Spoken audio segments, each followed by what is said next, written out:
Anthony Sane. Now, here are Peter and Anthony. What up? Good afternoon to you all. This is Sports 56 Grindtime. It's Anthony Sane. Peter Evanston is out for a few days. My guy Darian is across the glass. Peter told me why he was gonna miss these days a while ago. I don't remember what he said. He told me, he's like, yeah, man, I got just give me a heads up. I was like, Peter, I don't care, man. You know I got you. Just remind me, But he's out for something. I don't know what he said he's out for, but yeah. Hey, we'll keep him in our prayers, yeah, I'm holding Fearless it down. leader, come back to us. Yeah, we holding it down. He'll be out today, tomorrow, and Wednesday, I think. But I'm not new to this. Matter of fact, I kind of cut my teeth being a guest host. And I'm not a guest host, and I'm just, filling in for Peter, who's the co-host of this show along with me. So, but yeah, it's going to be a good week, man. Got a lot of guests coming in. We're here at the Family Leisure Studios. Feel free to give us a call. Shoot us a text anytime during the show. We may not put you on the line. As a matter of fact, you're probably not going to come on air. But feel free to give us a call. Darian will talk to you, and we'll, we might talk about what you talked about once he hears what you had to say. And we might get to a point where we take some calls, because there's definitely some stuff today that I think people would like to talk about. So we'll see. We'll see how that goes. Again, that phone number to the AutoZone phone line and text line is the same number. It's 901-360-8255. Again, that's 901-360-8255 here at the Family Leisure Studios. The weather outside is flogging. Gloomy to say the least, man. We are in fake fall right now. This is a time of year that Memphis is synonymous for, where the weather, well, we don't really have a fall, it's starting to seem like, because it's damn near October. We're still having, like, summertime weather, it seems like. So it's real windy outside. It acts like it wants to rain a little bit. So, like I said, we are in the middle of fake fall. Going to open the show today. Got a nice rundown. Jason Munns just reported that the IARP has given an update on the University of Memphis in their NCAA infractions case. Munns, of course, covers the Tigers for the commercial appeal. He's going to join us very soon. Get him in an emergency, impromptu addition to the lineup today. Jason Munns is going to join us really as soon as possible. I'm going to go ahead and set the show up. Then we're going to jump on with Jason Munns. Michael Butler Jr., the mayor of Westwood, and also Memphis' man about town, will join us at 1:45. He's going to talk about what you missed this weekend in the city of Memphis. And also, we're going to talk about this fake fall situation, things to do in the city as well. Samaria Terry is going to join me at the second hour of the show at 2 o'clock. She's going to come in the studio and co-host with me. We're going to talk about the news that Munns broke today. We're going to talk about Tiger football, a little bit about the NBA, Tiger basketball as well. And my good friend Amari Sankofa is going to join us today at 2:30. He's actually in town. He used to, of course, cover the Grizzlies for the Athletic, and he's going to come in today because he's now covering the Detroit Pistons for the Detroit Free Press. Omari is going to join us at 2:30, and we're going to talk NBA. We're going to talk some Detroit versus Memphis. We're going to talk the NBA as well with Omari. And like I said, Jason Munns is going to join us as soon as possible. We're getting him on now. We're going to talk about the breaking news for today. They came out just minutes ago that the IARP has given an update for the University of Memphis. Some very vague details. Hopefully Munns can jump in and give us more details on that. And Jason Munns joins us now. Jason, what is going on, my brother? Anthony Sane, I am just happy to be in your company. Yeah, when I called you, I said, I bet Munns ain't got my number saved. I'm about to go straight to the voicemail. I was bracing myself to go straight to the voicemail, but Jason Munns answered the call, and I'm glad you were able to jump on with us today. Munns, you put the story out today just moments ago that the ARP has given an update on Memphis. I didn't want to talk about much about the update. I'm going to give this all to you. Because when I was reading it, it didn't make any sense to me. Hopefully your own article makes more sense to you, so I'm going to hand the mic to you. Give us an update on what they've said and what this means possibly going forward for the University of Memphis. Yeah, no, it's complicated for sure. Mm-hmm. And the other part of this, we all kind of thought when they said timeline, last week they came out, the IARP came out and said that we're going to issue a timeline. Well, we thought that meant like future timeline, like when a decision might be coming or a ruling or whatever. And that is not what this is. This is essentially a relatively non-specific play-by-play, procedural play-by-play of what's taken place since this whole thing started up until now. And yeah, that's the best way I can think to describe it. I mean, we know that it revolves around the way Memphis handled the whole James Wiseman situation. He was ruled likely ineligible by the NCAA right before the 2019-2020 season began. Memphis decided to play him anyway for 3 games before they actually ruled him ineligible, and all that. So, as we all know, he withdrew from school in December, but that didn't stop this case from going forward. It was referred to the Independent Accountability Resolution process in March of 2020. And so pretty much from there until now is what has been shown. And it's not even super specific. Like they just say, for instance, let's just go down the list here. They say that in April, on April 8th, 2020, which is about a month after the case went to the IARP, they say the IAOC, which is the independent, I don't even know what it is, the IAOC appointed complex case unit and independent resolution panel members. So they essentially said, here's who's going to investigate your case, here's who's going to rule on your case. But they they don't say exactly who those people are or anything like that. So that's kind of an example of what we're looking at here. And it goes, all the way up until September 3rd. So a little more than a month ago is the last thing listed on this timeline. And, that's kind of where we are. I mean, I would say the biggest takeaways are the notice of allegations, the NCAA or the IARP, the complex case unit, I should say, which is a branch within the IARP, issued a notice of allegations on April 19th of this year. And then they sent an amended notice of allegations on July 9th of this year, which was followed up less than a week later by a letter from the NCAA Vice President of Hearing Operations. His name is Derek Crawford. Okay. So less than a week after Memphis got an amended notice of allegations, the NCAA Vice President of Hearing Operations sent a letter to the IARP, quote, concerning potential or actual conflicts of interest. That's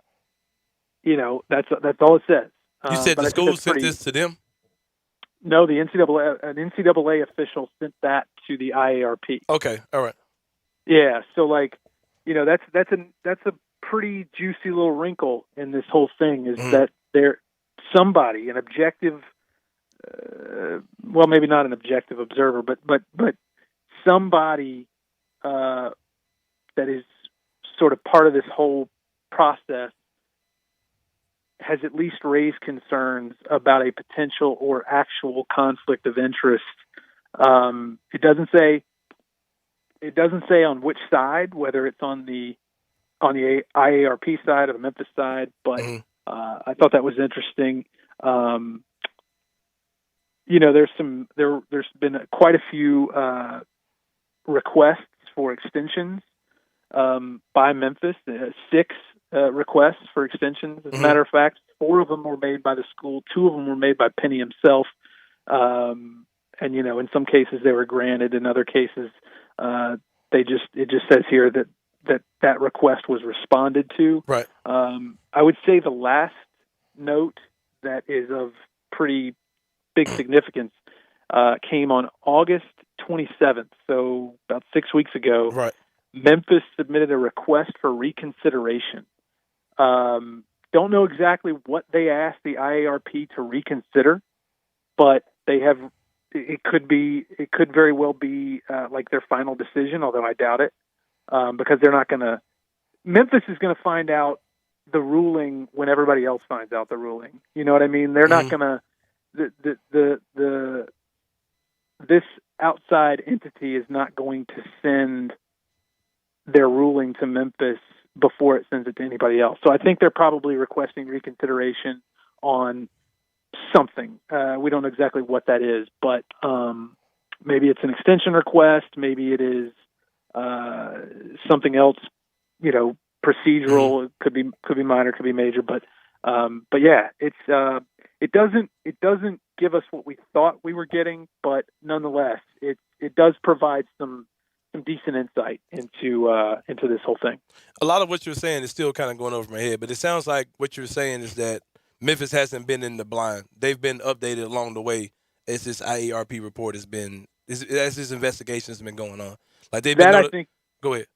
Yeah, no, I think that's a huge takeaway here. The notice of allegations lets Memphis know exactly what it's facing, exactly what they're being investigated for, and so yes, the answer to your question is yes. Memphis knows exactly what they're up against. You know what I mean? Like, yeah, that's a very big takeaway here, that they have not been they are not in the dark and have not been in the dark for quite some time. Again, the first notice of allegations came on April 19th, and the second came on July 9th. So, and there's been a lot of like procedural stuff since July 9th. I'd say about a dozen things listed here, including a couple of extension requests. So, it is not something that, this is not a situation where Memphis is being blindsided. They are very much well aware of what they're up against. So does this feel like good news for the University of Memphis, or we still wait and see, or this looks like it's headed in a bad direction? Like, I mean, I know that's all relative, but what are your thoughts on the direction it looks to be heading in? Yeah, I mean, I don't think there's anything that we can glean as far as that is concerned from this. This is literally just a summary of what has happened up until this point, and it's very nonspecific. Right. Now, and I don't like to jump to conclusions anyway, because and especially the other thing with this is there's not any precedent. Like, this is the first time anybody's gone through this process, and so with this IARP,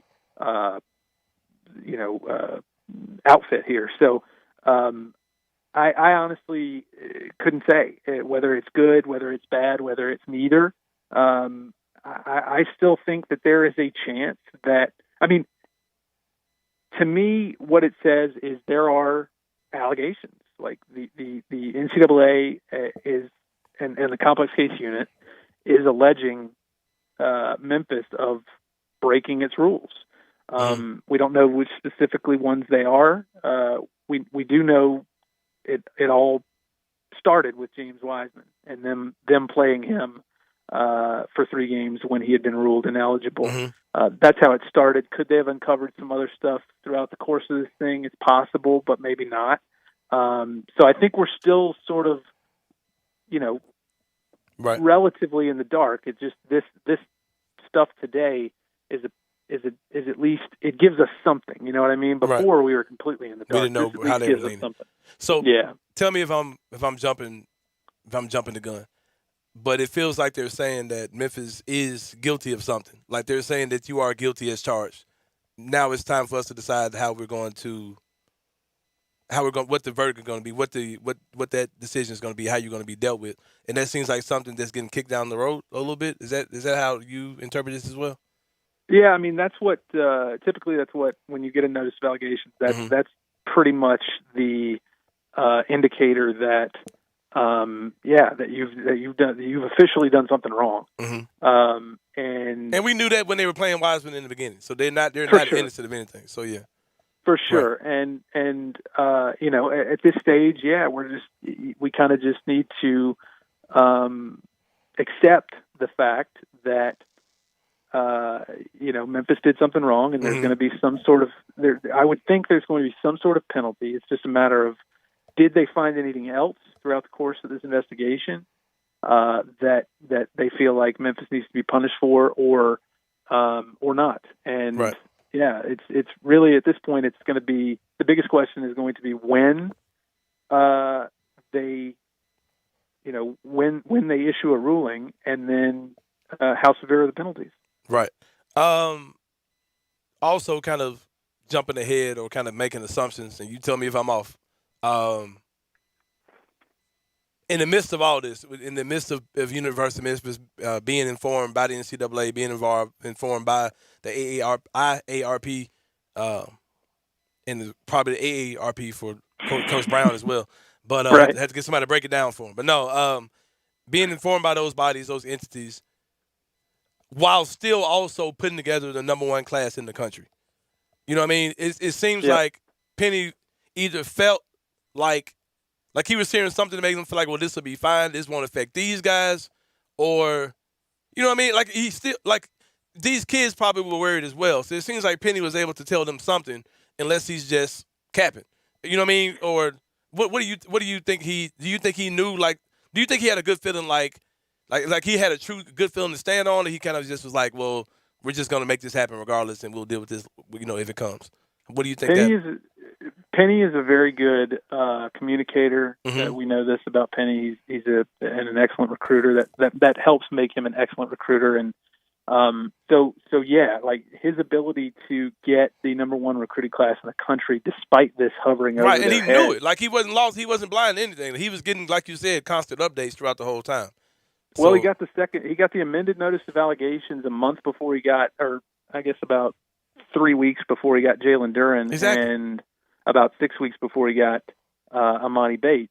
So, I would think that he is, throughout this whole thing, he's been selling recruits on the fact that it's not going to be a big deal, that mm-hmm. That it won't, that it won't affect them, and so yeah, I mean, like that would be my takeaway, right. Looking at it from that angle. And my whole thing is, like, as long as it doesn't affect this particular class, these particular kids that are on the court this year, hey, it is what it is after that, man. You know what I mean? Like, this year is shaping up to be something magical. And as long as it's something they're kicking down the road, regardless of what it is, I think I can probably deal with it. Because they're not going to strip. Yeah. If Memphis wins the national championship, they're not going to strip us of the national championship. Like, that's never happened. Am I correct? Like, yeah, go ahead. I wouldn't think so. Yeah, I would. Now, I will say, it's entirely possible that whatever findings, whatever ruling they make, that it does affect this season. That it nobody's saying that it won't. That it definitely won't affect this season. It's entirely possible. Like, let's say, just for instance, for example, mm-hmm. that they decide to simply suspend Penny for a few games. Mm-hmm. Like, they could make that happen this year. Okay, we can live with that, though, Mons. We can live no, with I know. that. We can live. If that's all they want to do is, hey, Penny, sit down for about a week. Hey, Larry Brown, we need you. Come on, Larry. Yeah. We're going to prop you up. We're going to prop you up, and we're going to hold you up here for about 3 hours. Make it happen. Yeah, shake the rust off and get back out there. Yeah, no, there's nothing saying that this whole thing won't affect this upcoming season. But it's possible that it doesn't. It's possible that it does get pushed to, there's nothing saying. I mean, like NCAA tournament, like let's cut out all the little stuff. Like Penny not coaching games, we can deal with it. Like I mean, like there's no way they're gonna like say you can't punish these kids who had nothing to do with it. Like none of these kids were there. I never take any. I mean, with the NCAA, anything's possible. Mm-hmm. I know this isn't the NCAA. Sure. This is the IRP. Mm-hmm. So, you'd like to hope that. You would hope that common sense prevails in a situation like this, right. That none of these kids were part of that decision to play James Wiseman. None of these kids, the majority of these kids weren't even here when that decision was made. And you also throw in, like, what about the time served argument? Memphis was punished for playing James Wiseman. He sat down on the bench before he left for a handful of games, and then he actually left. So, like, like in a way, that's kind of time served. And if that counts for anything, if common sense counts for anything, then you would think that would be taken into account as well. But I don't put anything past NCAA. For sure. It's entirely possible that they sure. come out and say, yeah, you're not playing in the NCAA tournament this year. But again, I don't like to jump to conclusions. No. We don't know at that point. No. At this point. Well, Mons, I appreciate you coming on, man. I've got a lot more clarity based on what you're saying right now. I hope our listeners have as well. And we appreciate you coming on, man, for the last second for us like that. I'm happy to do it, and it was good seeing you the other day. Oh, for sure. We met for the first time. I was like, crap, man. I've never met Mons. Like we've been talking because our main source of communication is like me defending you and you defending me on like Tiger Facebook pages. Like that's the gist of our conversations. So yeah, but yeah, man. Well, it was good. Oh yeah, for sure. And I was happy. Because you need to come out to more of those things. You were in the mix and asking some really good questions. Yeah, man, I'm that dude, man. Y'all just don't know that yet, you know. All right, man, I appreciate it. All right, bro. I'll chop it with you next time. Thanks again. All right. Again, that was Jason Mons, Tiger basketball reporter for the Commercial Appeal. He dropped a report today saying that the IARP has given an update to the University of Memphis, basically saying, Darian, that the University of Memphis has not been in the dark. They've been informed every step of the way as far as it's concerned. And I think that's a good thing, man, because Penny's been able to, like I said, put together the #1 recruiting class in the country in spite of knowing what's been updated with this. I've got a good feeling about this. I think there's no way it's going to affect these particular guys. I don't really care what they do as long as it's not this year. So, as long as it's not this year. As long as it's not this year. Penny can sit down, Larry scoot over, but other than that, come on with it. And if the thing is, you are guilty of playing an ineligible player, I mean, that guy's gone. Penny's still there, of course, and I think that's pretty much all you can do, man, unless you're just really being super petty, and I just can't see that happening. I don't buy into the NCAA has anything against University of Memphis. I think at this point with the NCAA, you're talking about punishing one of the most talented teams in the country with pros and all those type of things, and you're trying to get these kids to stay in school. I think punishing these particular kids would be a death sentence for the NCAA if they did something like that, because you're making kids not want to go play college ball. I'm hoping for a similar punishment like Creighton got. I mean, it was pretty light. Mm-hmm. Didn't have to give up any championships or anything. We'll see. Hopefully we'll go that route. Yeah, we're about to take a break. When we come back, we'll talk about Tiger football. We just pulled the legs out from under everybody. 3 in a row, man. Yeah, because I think this report from Mons, I think there's good news buried in that. There's not really much good buried about Tiger football, but we'll talk about that when we come back from the break. This is Sports 56 Grind Time. This is Brett Norsworthy, and I want to thank you for listening through all these years and want you to continue listening to Sports 56 and 98.5 FM from 7 a.m. to 6 p.m. every day, and to me with Gabe Kuhn on Sports Time with Gabe and Stats every afternoon from 3 to 6 p.m. on AM 560 and 98.5 FM. Welcome to Triumph Auto Sales, where you'll have a great car buying experience. Triumph Auto Sales is your #1 source of quality pre-owned vehicles ranging from lease returns to new car trades, all at huge savings. Plus, Triumph has a full array of financing options to meet your needs. Find your next car online at triumphautosales.com or stop in today at 4875 Elmore Road. Triumph Auto Sales will help you get the vehicle you want at the price you need and the service you deserve. For a great car and a great experience from a local and family-owned business, visit Triumph Auto Sales. Hi, this is John Conway with Conway Services. School's back in. Are the kids going to be running out of hot water every morning? Or worse, are you going to be out of hot water by the time they leave? It may be time for a tankless water heater from Conway Services that never runs out of hot water. And since it only heats the water you use, you'll be saving money on your gas bill every month.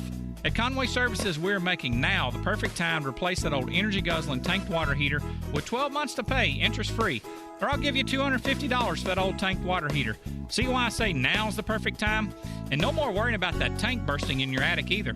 So call Conway Services, the Mid-South's premier tankless water heater professionals at 384-3511. That's 384-3511. And the first 30 callers with a 10-year-old water heater will come out and inspect it absolutely free. Call 384-3511. Conway Services. Call Conway today. Hi, folks. I keep hearing about a shortage of good vehicles to purchase these days. Well, I can fix that. Just follow me to Auto Universe Germantown. I was blown away by the amount of high-quality vehicles they have. Something they call affordable luxury, and I would agree. And talk about variety. How about Lexus, Infiniti, Audi, Jeep, not to mention, but I will anyway, Mercedes, Nissan, Honda, Chevy, and Toyota. Tremendous pre-owned cars, trucks, and SUVs, and they're always adding more.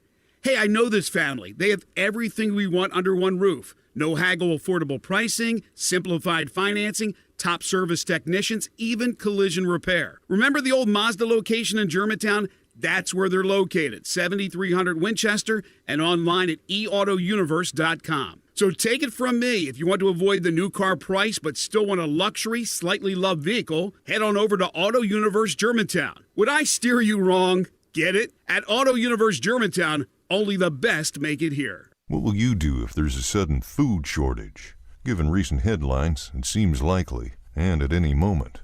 That's why it makes common sense to build your emergency food storage supply now, while you still can. Do it with the kind of food that stays fresh for up to 25 years in storage. Food that doesn't go bad like what you get at the grocery store. Whose food should you trust? The largest preparedness company in America, My Patriot Supply. We've served millions of American families going on 14 years. At MyPatriotSupply.com, our mission is your survival. Our emergency food could definitely be your lifesaver when the peanut butter hits the fan. Choose from dozens of delicious meal kits that provide over 2,000 calories a day, which is what your body needs. Order today and your food will ship fast in unmarked boxes to protect your privacy. Don't wait. Go to MyPatriotSupply.com right now. MyPatriotSupply.com. Nestled in the heart of East Memphis, located corner of Park and Cherry, is a beautiful residential neighborhood. I'm here at Town Village Audubon Park interviewing a new resident, Carolyn. Share with us why you chose Town Village. Well, if your parents or special friends need to make that big move, let me share with you my experience. It was tough for me to leave home, but then I discovered Town Village. I would like to highly recommend Town Village to you and your loved ones. After looking at all the amenities and meeting all the people and staff, I was hooked. From restaurant, bistro, 3 meals per day, housekeeping, transportation, security, health care, physical therapy, exercise room, and even a heated pool and spa. Come see us and make your new home at Town Village. Visit us and call Daniel at Town Village Audubon Park at 901-374-7342. There's no place like home, Town Village. Now, back to Sports 56 Grind Time. Here once again are Peter Edmiston and Anthony Zane. Used to call me on my cell phone. Late night when you need my love. Back on Sports 56 Grind Time. Again, this is Anthony Zane. Peter is out for a couple days. Me and Darian will be holding it down. Samaria Terry from News Channel 3. Sports reporter will be joining us at hour number 2. She's going to co-host with us in the studio. Looking forward to that. Looking forward to making Samaria feel as uncomfortable as possible. She's a good friend of mine. I like pulling her out of her comfort zone because she has a nice little zone, man. You know, a lot of TV people, they don't really do the jokey jokes, and they like to be super. They like to be pampered. Yeah, groomed and polished. You know what I mean? Yeah, I like to make her get out of that comfort zone. Comfort zone. That's how we all grow. We all got to step out of it, right? I do it. I did a tour at the media day, not media day, the pro day as well. But I'll make sure I make her feel super uncomfy. And I will be here to save her and make her feel welcome. Exactly. That might be a good move. Speaking of uncomfortable, if you watch the University of Memphis Tiger football team play this weekend, you probably had a very uncomfortable feeling in your gut, in your tush. Yeah. Bad stuff, man. Bad, man. Bad stuff. Tigers lost their third game in a row, 35-29 on the road against Tulsa this Saturday. Not good, man. Not good, especially when you got your Achilles heel coming in. Navy. Navy has always been tough. Yeah, it's always been tough. Even at our best, Navy always gave us the blue. Navy always does something to us. Yeah. Well, Darren, I'm going to say this. It was kind of a cliche thing to say. This Memphis team is, we're 2 and so, but we really should be 4-0, or we're 3 in this, and we should be undefeated. Yeah, we should be undefeated. What Denny Green say? We are who we thought they were, man. Don't crown us. When we got ready to play Mississippi State, me and Peter joked about this on air because I refused to pick Memphis the entire week. And I think I kind of caved in maybe at the end. But I think that my fan dude said different. You know what I mean? Like fan dude worried I think about I think on Friday, I think I finally said, "Go Tigers, go!" We're gonna beat Mississippi State. But I want to say to my fan on Friday, you waited all the way to Friday. Yeah, I want to say my fan didn't particularly agree. But we had the great win against Mississippi State. The last win. Yeah. But it's like, I don't think that's who we are this year, bro. Like, I see people getting upset about it. I heard Sports 56 Mornings today with Greg and Eli, and, callers were calling in, texting in. They were reading texts, and people were like, we need to fire this coordinator, and this is unacceptable. We have a freshman quarterback. I'm like, yeah, and I think Henning is good. Like, he hadn't been bad this year. Like, Henning has been fine. People got to understand that, like, you don't lose pro-level talent and then just slide other guys in and you just pick up where you left off. And it's not just us. See Clemson. Yeah. Clemson, DJ Ugalele. Look how much he's struggling once Trevor Lawrence departed. Right. Those are 5-star guys they replaced him with.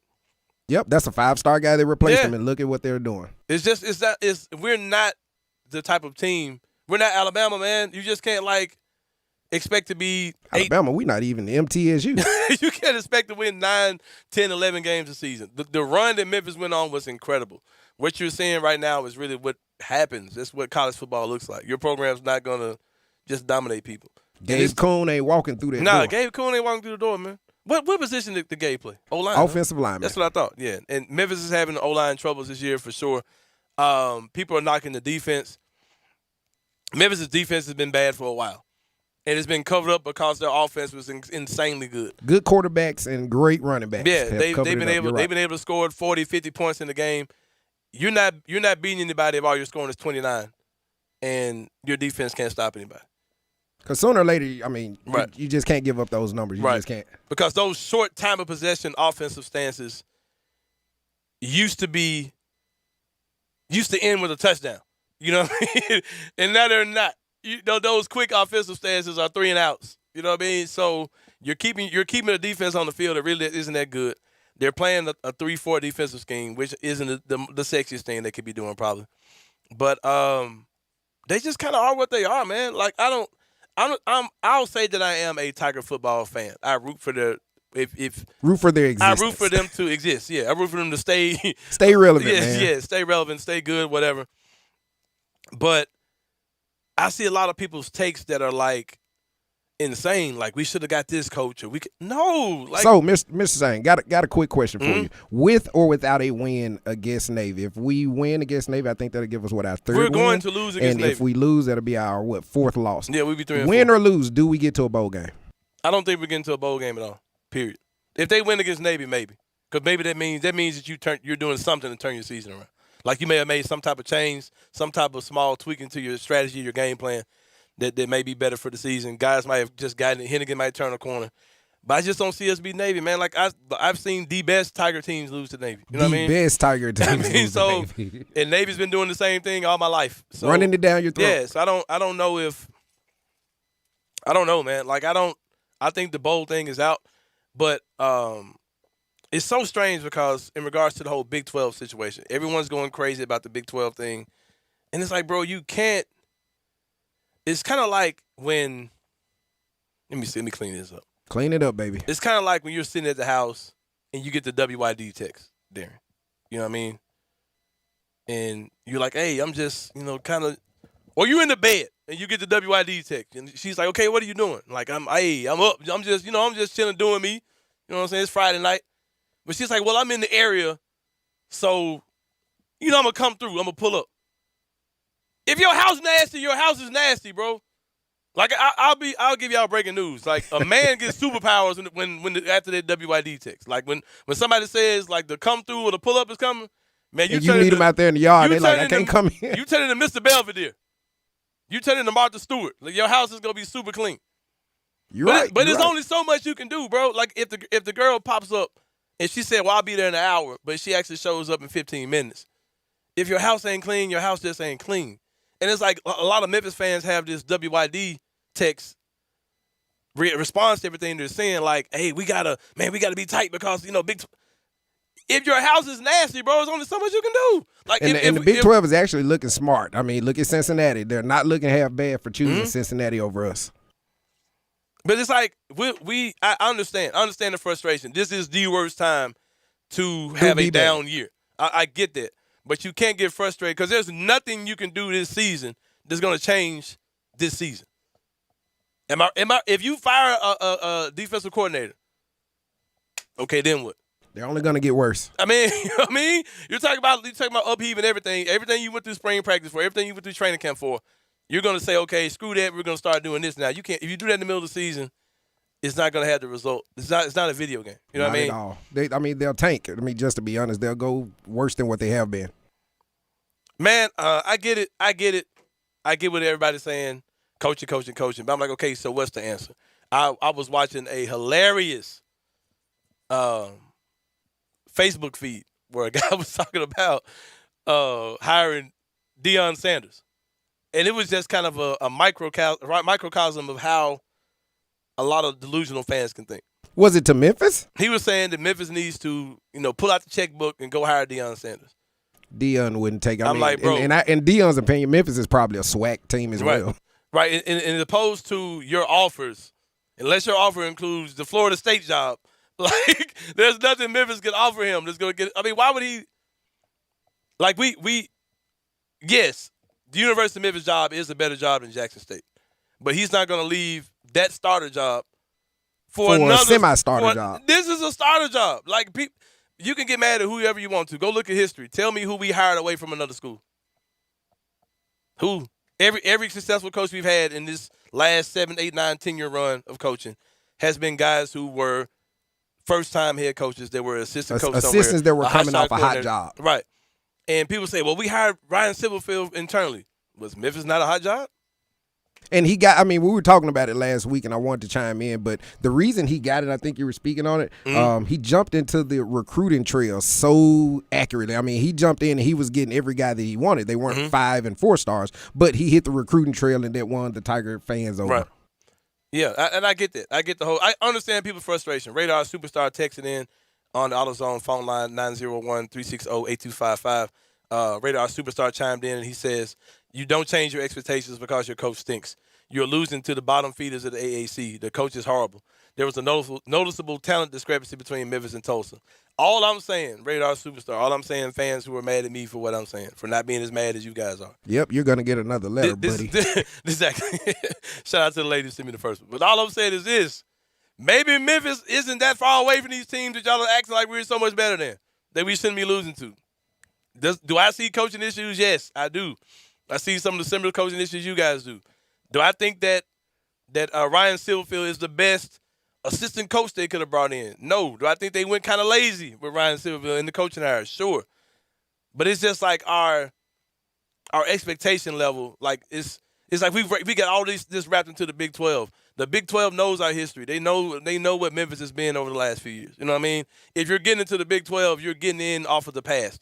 It's not much this year.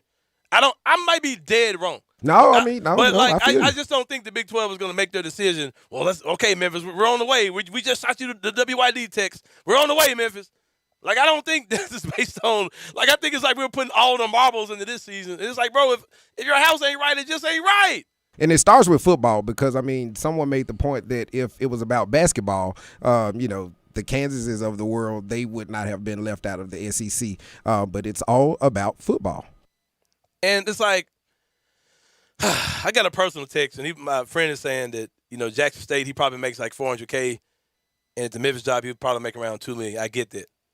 But he's donating tons of it back. He's going to stay at Jackson State until he gets the big-time job. Like, he's not going to leave there to go to Memphis. Like, nobody's ever left to come here. And I'm not trying to rain on everybody's parade. Like, I get super excited when I see Memphis in the Cotton Bowl. When I see game day come here, I get super excited about that type of stuff. When I see us, having great winning streaks and pro-level running backs and all these type of things happening, I get super excited. When I saw Calvin Austin sign the NIL deal with the Wing Guru, all that kind of stuff. But the truth hurts, man. But it's just we're not this. If we were, man, we wouldn't be waiting for the third call-up for the Big 12. You know what I mean? We would have been gone.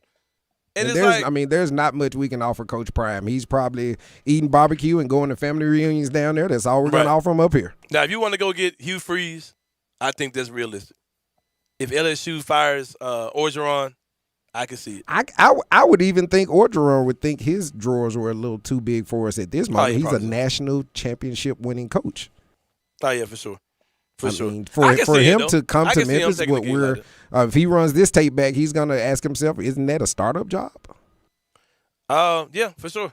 That's what I've been saying for a while. Raider Corey also texted in on the AutoZone text line 901-360-8255. He says, have the Tigers overachieved, or are they really what their record says, just an average football team? I think they're just an average football team, and I think that's okay. You know what I mean? We've overachieved in the past to bring us to these expectations, though. That's fine. Like I think it's okay to have a down season. Like it is. They just kind of are what they are, man. Like, hey, go back to the drawing board. You might want to hire a new coordinator for next year. You might want to hit the recruiting just a tad bit harder. Gabe Coon for offensive lineman coach. I'm down for it, man. I'm down for it. Silverfield is a new coach, man. It's going to take him a while. But let's not act like Silverfield wasn't, 8-3 last year? Won a bowl game? I mean, come on, man. Like, I understand what people are saying, but it's like just relax on the whole Big 12 thing. It is what it is. If we but get those in, weren't his players. Yeah. I mean, those are not all his players. True. That's also true. That is also true. Kind of the, hate to say his name, but that kind of the John Gruden Tampa Bay deal. Yeah. He didn't buy those groceries. Yeah, for sure. Well, we're about to take a break. When we come back, the mayor of Westwood is going to chime in. He's going to talk about what we missed this weekend. We're going to talk about fake fall. The fake fall season is upon us. The mayor Mike, the mayor of Westwood, is going to join us when we come back on Sports 56 Grind Time. Broadcasting from the Family Leisure Studio, we are Sports 56 and 98.5 FM.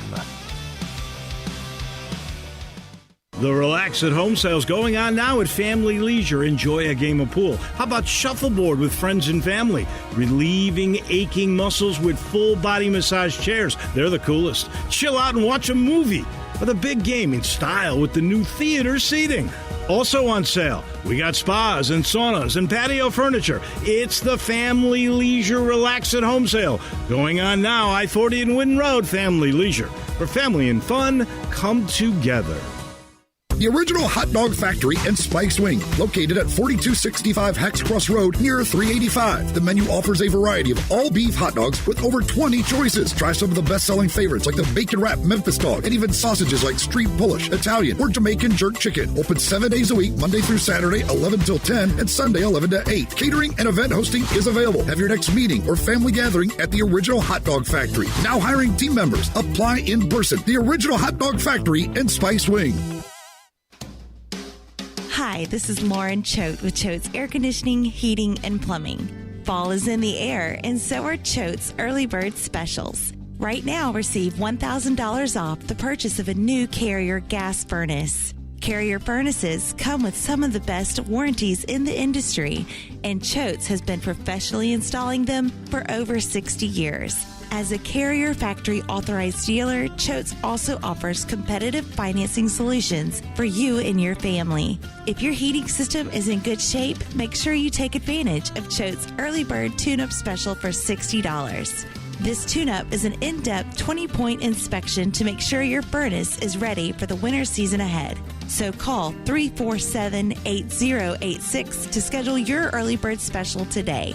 And turn to the experts with Choate's and let our family serve your family.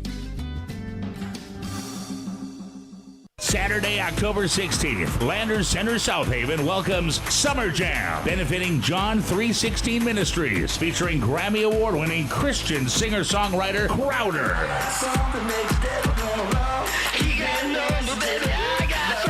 Summer Jam, October 16th with Crowder. Come out of sadness from wherever you've been. Come broken. Summer Jam with Crowder and Andrew Ripp. Good God Almighty. Your attendance makes a difference, with proceeds to help keep the John 316 program free to any man with drug or alcohol addiction. Get your tickets now at landerscenter.com for $15 or less than $20 at Ticketmaster.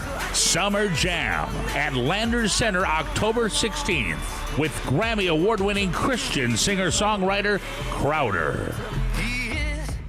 Now, back to Sports 56 Grind Time. Here once again are Peter Edmiston and Anthony Sane.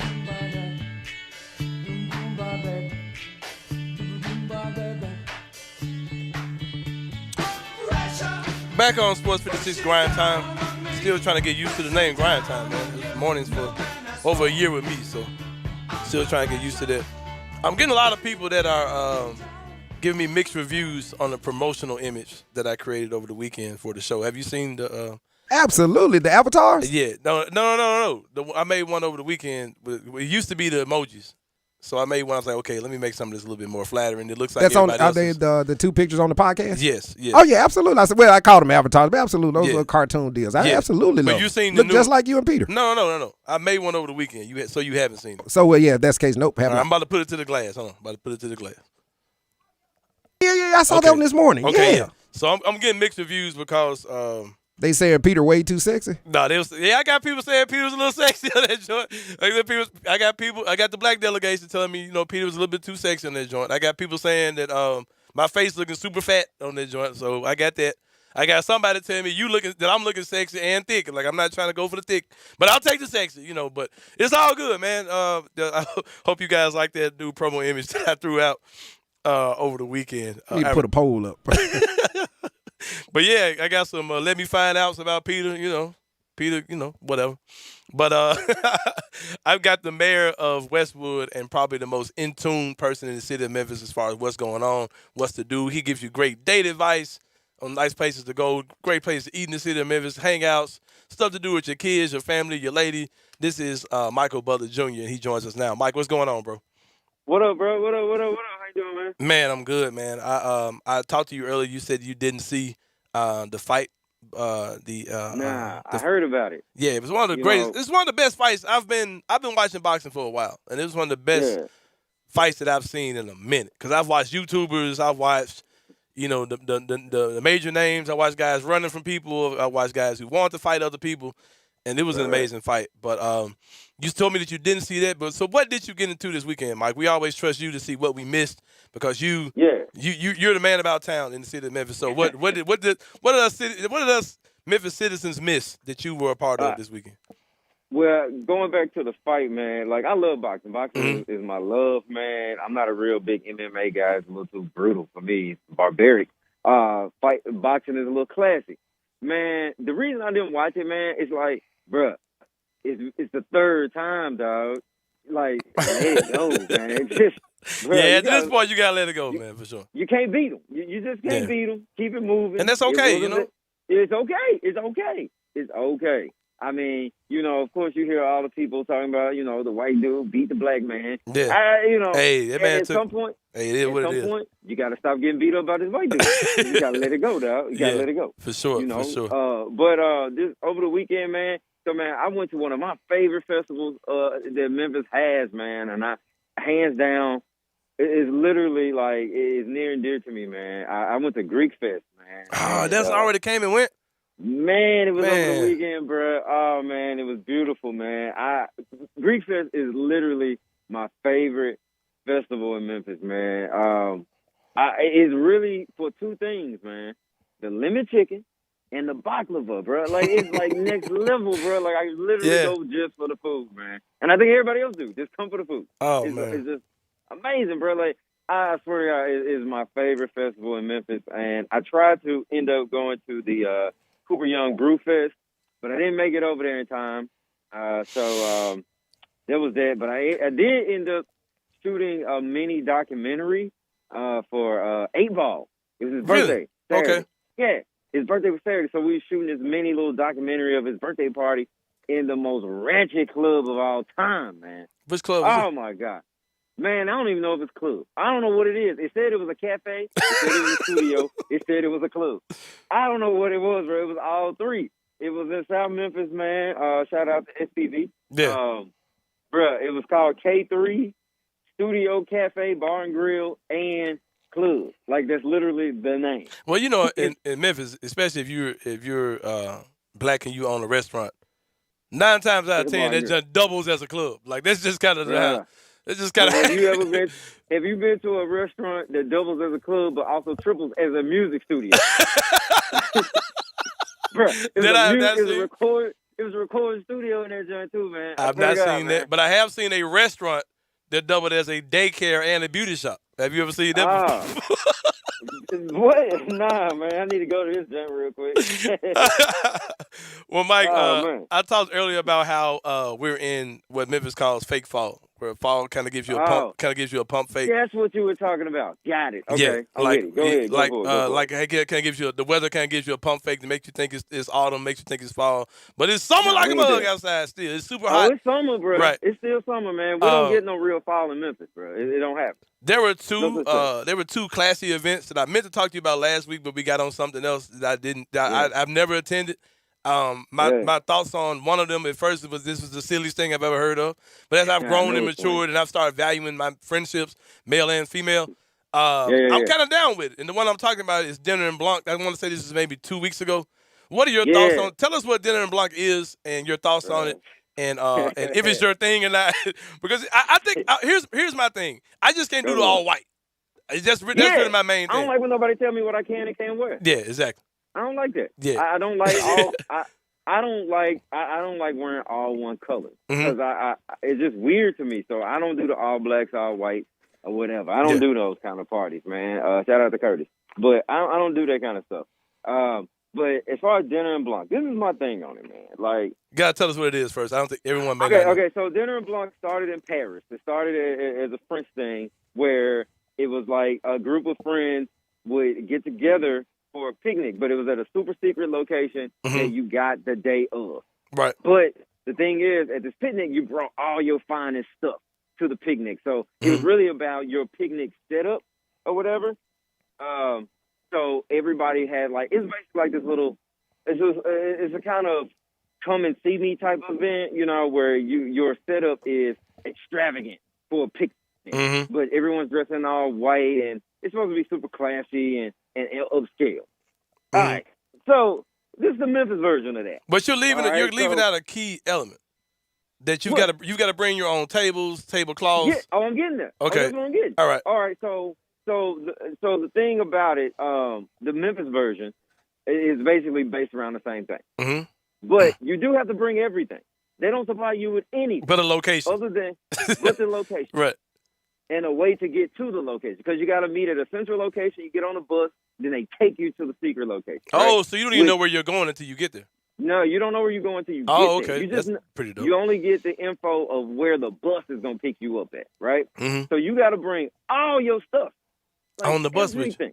On the bus, man. And so there's some fancy people out there, shout out to my guy PA, that cater their stuff. So they bring in somebody to go in and set it up for them. So they ain't bringing nothing. They just showing up. So can you follow the bus? So your caterer can get the info up front to go in and set it up. Okay. So that's baller. It's only for it's some baller stuff. It's some real baller stuff. Yeah. But for everybody else, the peasants out there. Yeah, go get your 20-piece from American Deli and you bringing your cooler, your drag-along cooler and all your stuff. And so my thoughts on it is this: so when you out there and it's all set up, it looks cool, looks dope. But bro, you gotta bring everything. And it's fake fall, so you're gonna be hot as hell trying to do all this. That white gonna be sweaty. You bring a table, chairs, utensils, everything. It's not like they give you a table. There are no tables. Yeah. There's nothing there. There's literally nothing. How the tables get on the bus? They bring it all. You gotta bring a little table. You gotta bring everything. Everything. Right. This don't sound as dope as it did to me about an hour ago. It's not dope. 5 minutes ago. I ain't gonna lie. It's almost like paying for friends, man. But you can't drive on your own? You can't bring your own? No. You got to get on the bus? You got to get on the bus. And it takes you to the location. People make 3-4 trips sometimes, man. Or they come with their stuff. I think they'll give them like one of those big buffet style tables. But it ain't, everybody don't want to sit in it because they want to be classy and baller. So yeah, you don't get nothing, bro. Oh, that's pretty dope. Like $200. It's dope, but it's still that sounds real. I personally would never do it because it just seems like too much for me. But the whole the friendship thing, if you and your pod of friends coming and doing y'all thing, then there's another pod of friends. All y'all like and love each other, allegedly, hopefully. So it seems like it'd be a lot of good energy. So I think it'd be incredible. It's dope if it's 6 or 8 of y'all and everybody brings a certain thing. You know what I'm saying? Y'all bring the table and chairs and we'll get this. Okay, I can see it. But if it's just you and your lady, man, nah. Yeah, it just looks like it's way too much for a dinner date. to try to pull it off. You could do so much more, bro. I can hit you up and be like, yo, Aunt, we finna go to the park, bro. We're all black. And you bring your own stuff. Just be as sexy as possible. I'm not going to charge you $200 for that. I'm not going to charge you $200. Exactly, yeah. I get it. And it's invite. So it's invite only as well. So it's not just you pay. Because you got to sign up for something, right? You got to sign up and they got to pick you. Dang. Yeah, bro. Oh, I get it. I get why certain people get super excited about it because they feel like they're the best of the best. The cute of the cute. I got you. Yeah. That's what it's all about. It's a who's who of Memphis. Yeah, I got you. Of that thing. But some of them folks ain't no who's who. That's how it was. It was a whole lot of broke people there, bro. Exactly. They showed their tail. They showed how broke they were. Right. But but I guess you pay for your experience, man. But it's not something I would do. Sounds good. So. Well, Mike, we're up against the clock. I gotta let you go, brother. We enjoyed you as always. Hopefully next week we can talk maybe Memphis Madness recap. I don't know if you're going or not, but I'm sure you got something dope. There, I'm sure you got something dope going on this weekend as well, and we'll chop it up with you next week, fam. All right, man. All right, again, that was Michael Butler Jr., the mayor of Westwood and the main about town in the city of Memphis, bro. Mike knows everywhere to be, where not to be, as well as you can see. Hey, when we come back, man, I got to give you some info, man. I've been to the last 2 dinner in Blancs. For real? I must be married to Superwoman then, because it wasn't that hard. For real? All right. So you got more details about it. I got the getting on the bus and then the pandemic where we did not get on the bus. That was this year. All right, we'll squeeze it in somewhere in the show today. We'll find a place for it. We'll talk about that and more. Samara Terry is going to join us after the break here in studio. This is Sports 56 Grind Time.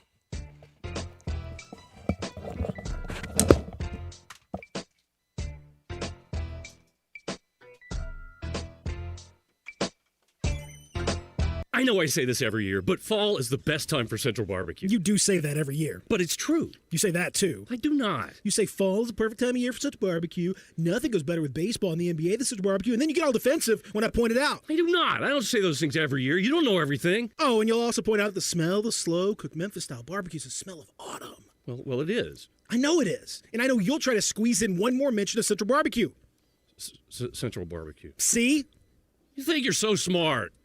Hi, this is Troy Five-Ash, owner of Five-Ash Roof Services. As we all know, Memphis can be a hotbed for severe weather, and that weather can play havoc on our roofs. Most people don't know what they should do first when they're concerned about the condition of their roof. Call their insurance company, call a contractor, or trust a door-to-door salesman that's making claims that are hard to believe. My advice would be call the contractor that you know and trust. If you don't know any, research your local contractors and give 2 or 3 a call. I hope your research will lead you to us. Have your roof inspected, decide for yourself what you should do, and whether or not you should file a claim with your insurance company. It's your home, it's your policy, and it's your money. Don't let anyone pressure you into anything. If you give Five-Ash Roofing a call, we promise personal service with a member of our family with no pressure and no hype. Five-Ash Roof Services, proud partner of the Memphis Tigers and the official roofer of the Tigers home team. Five-Ash Roofing, fair, honest, and ethical. 367-0050 or memphisroofer.com. Five-Ash Roofing, it's what we do.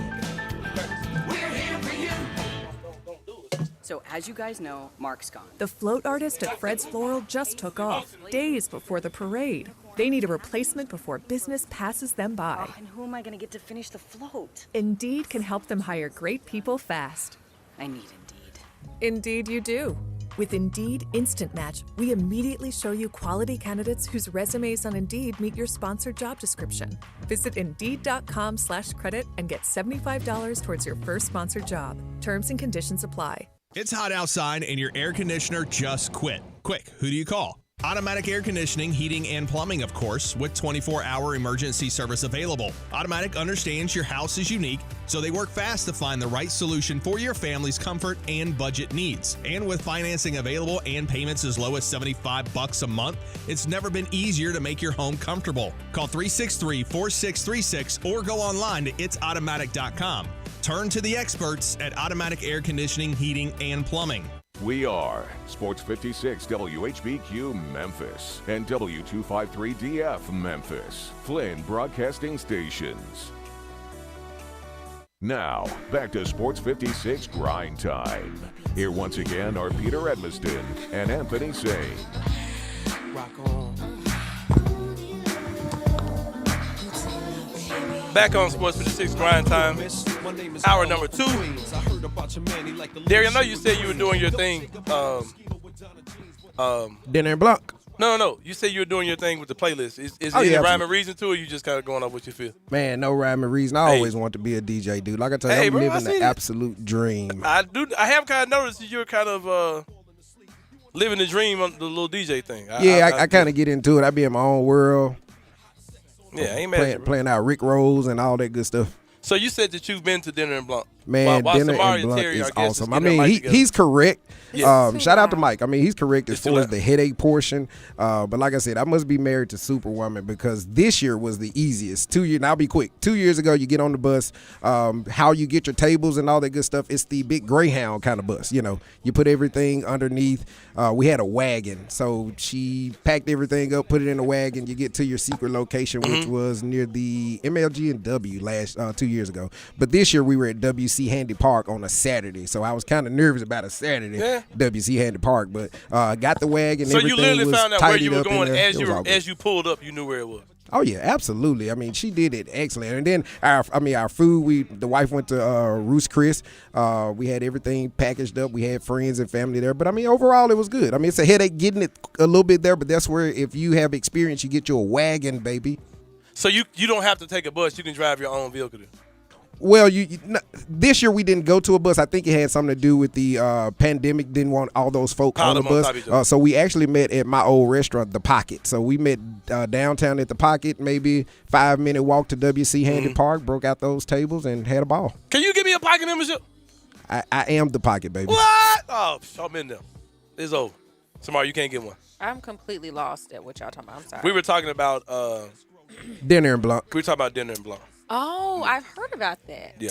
That looked really nice. I hate that I Samara, had to work. I'm gonna get you a pad next year. Next year, you and whoever can go. Hey, I guess. apparently, Only- like we were saying, it's a who's who. My Except for wife has 200. gotten us in the past too, so apparently she's somebody. So Can she I'll get with her. the fee waived though? You said what? Can she get the fee waived? How much is the fee? It wasn't that much. Like he was stating that it was like $200. I made that statement and she was like, no, it doesn't cost that much. But they do have VIP tables, so you don't have to be so table centric. You can bring your own if you want, but For you real? can't pay for a table. Hey man, spot. hook us up there. I ain't know who you were, bro, till just now.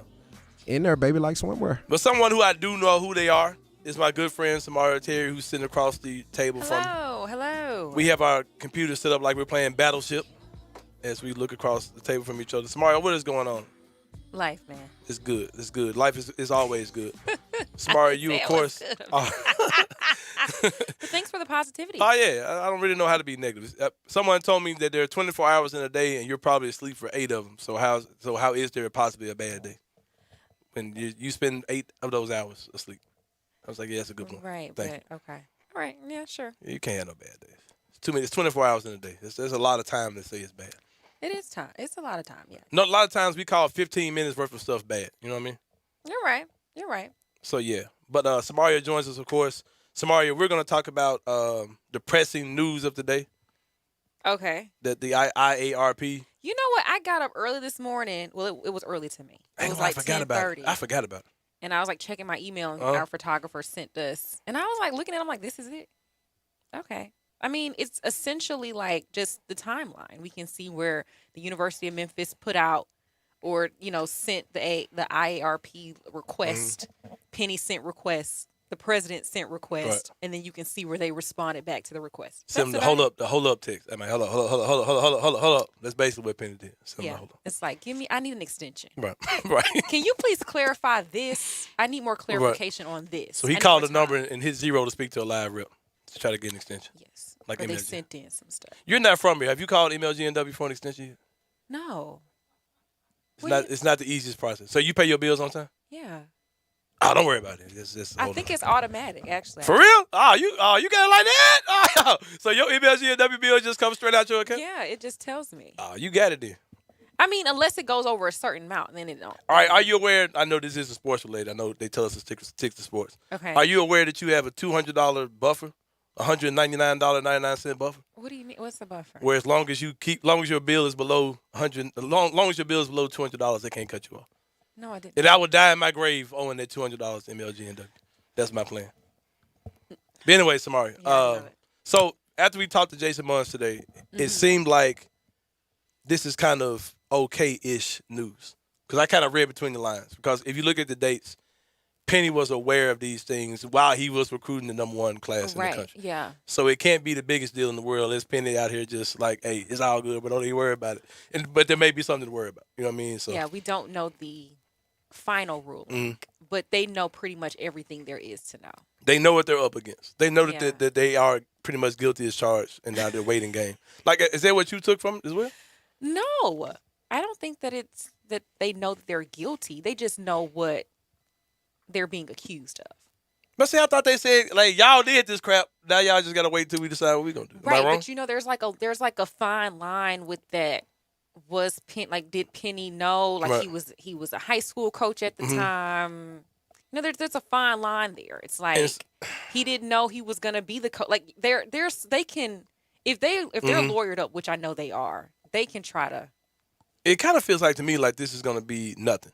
Like he did something that's either kicked down the line where these particular kids don't feel it at all, or it's something that's kicked down the line, or it's nothing. Like it's going to be, hey, y'all did this, but okay. Penny go sit down a couple games. Well, it was blown up at my station, unfortunately. Like they had me thinking that we were going to get a ruling today. Right. That's what I thought. And it was like I had to blow it up last night in my sports, and it was like, oh, it's just a timeline. Okay, they just gave us an update. No. Well, Smart, I used to watch your stuff, but I used to watch your stuff all the time, my friend. But R.I.P. to me being on this. So I don't really have a reason to cut on anymore. R.I.P. to the interviews in general. It wasn't. We're gonna make that a protest. I'm gonna start. Hey, I've been watching the Wu-Tang Clan show. That's really good. You been watching? I watched the first season. I haven't started the second season yet, but they did a really good job. I'm gonna give you a spoiler. They've been calling.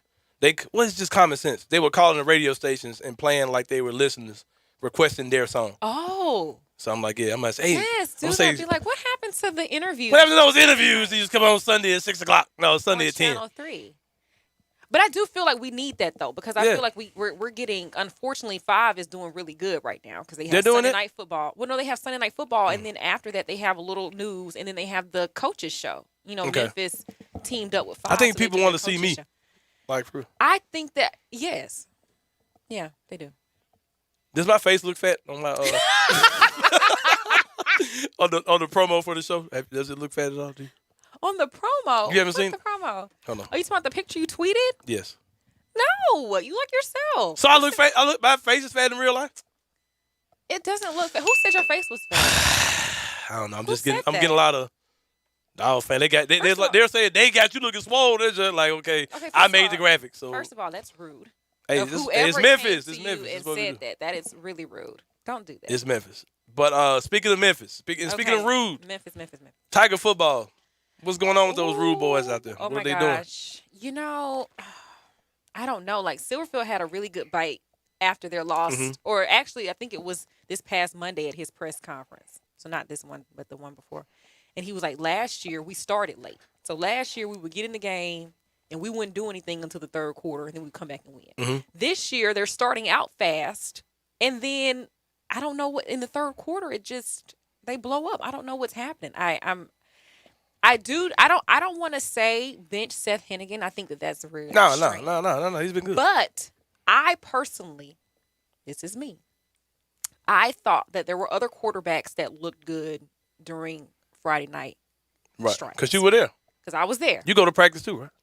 Well, no, they don't really let us go. They let us go like a little bit for camp, but that's about it. Right. But I thought that there were some. Oh, I hit the mic. I thought that there were some other quarterbacks that look good. Because I think that the mistakes that Seth that he's making right now, he accounted for all the turnovers on Saturday. He's young. Yeah. He is young. Well, this is what I think happens at halftime. Radar Superstar texts in, Ryan Silverfield stinks.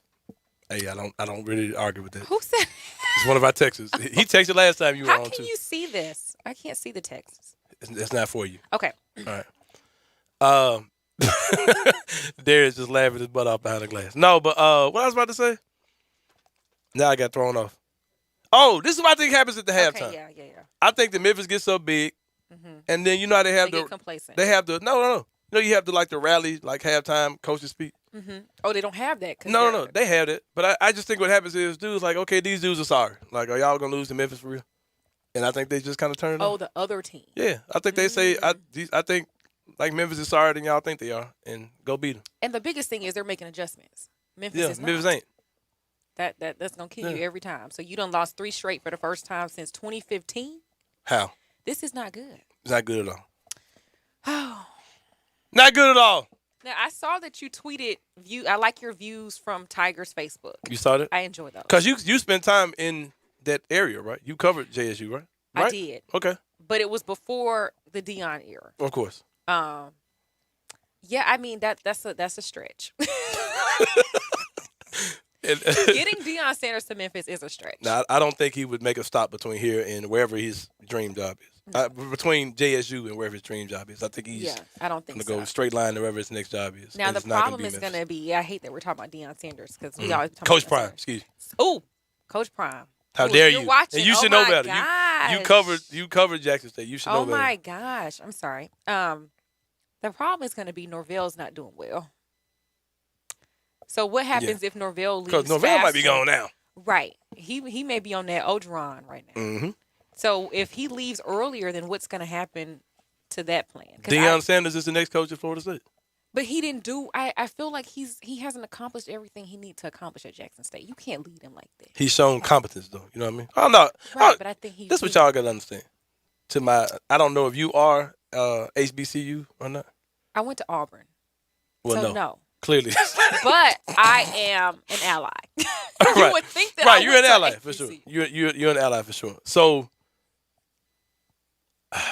I think that JSU as well as Deion Sanders realized that there's not a long-term plan for Jackson State. Okay. That's sad, but okay. Yeah. But see, he's opened the door for somebody else. You might get Samari Rowe or I don't know.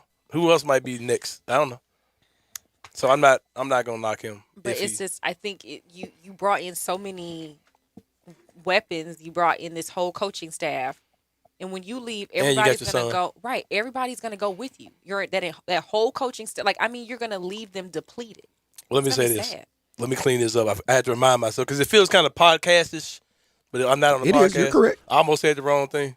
Oh, okay. But if Deion goes to Florida State, I'm sure that his entire coaching staff would not be coming with him. I don't think all those individuals. I'll say it. I want to say out there, but I don't think his entire coaching staff will be coming with him. It'll probably just be Deion. Well, Coach Prime. He has to bring his. He has to bring his own staff. All right, we're gonna move on. We're gonna move on from that one. I saw you last week. At the Tiger Pro Day, Tiger Basketball Pro Day. That was cool. That was my first time seeing them. Right. I didn't get to go to the open practice where everybody was like tweeting about how insane these boys look. So that was my first time. And when you walked in, I felt like I was important. I was like, oh yeah, I'm in the place to be. I saw Jason Munns, I saw Giannato, and I saw you. I was like, oh yeah. What? I'm amongst the big boys. What were your impressions of? Because I had a scout from the Golden State Warriors say that. He said, I've been to 4 pro days. Okay. And if you got a pro day, I mean, you got pros on your roster. Yeah. So he said he'd been to 4 of these. I'm assuming Kentucky had to have been one of those. Arkansas had one. Really? Mm-hmm. Arkansas, y'all ain't pro day ready. But they might be. Who knows? Anyway. They're pumping out pros. They're pumping out yeah, pros. they My were bad, good my last bad. year. They're pumping we out were pros. just talking about the dude you're that right. you claim. Moses Moody. Right. Moses Moody. Same hairline as me. He's 19. No, I didn't say that. Moses Moody. Me and Moses Moody got the same hairline. He's 19 years old. I have concerns about it. All right.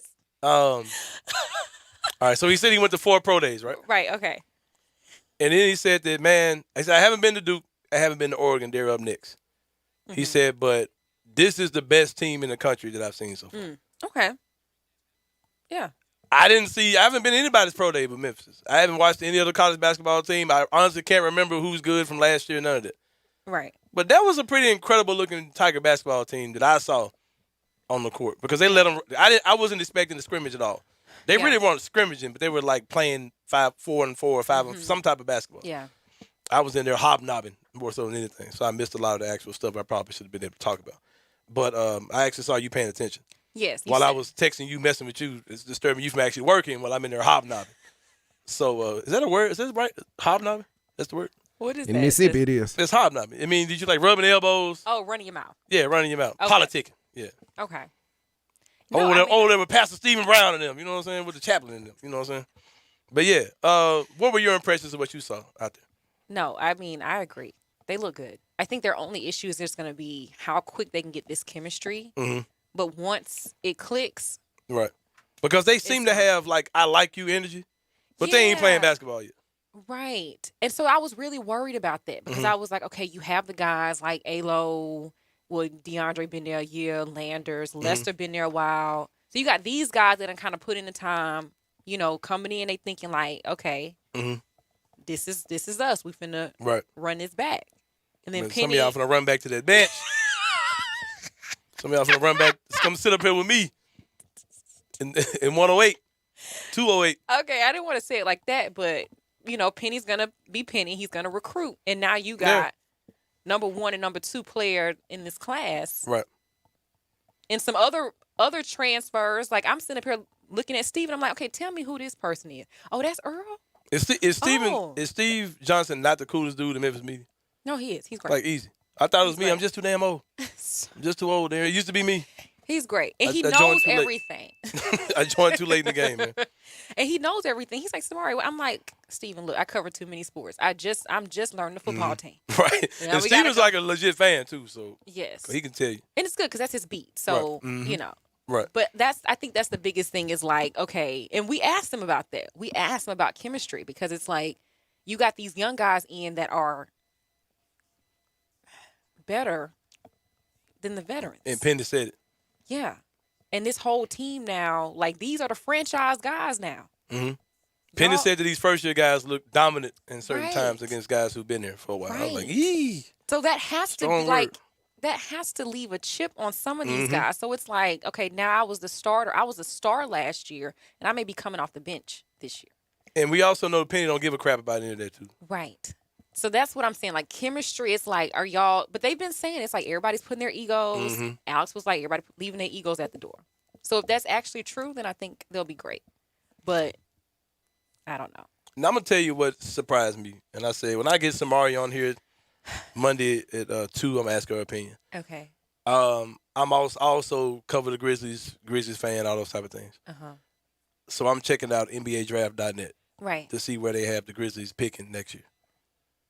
And on my way to see where the Grizzlies pick, I see Jalen Duren at number 4. Okay. Who can go to the NBA next year. Of course, Imani Bates isn't on this list because he can't go to the NBA next season unless the NBA makes some type of rule change or whatever.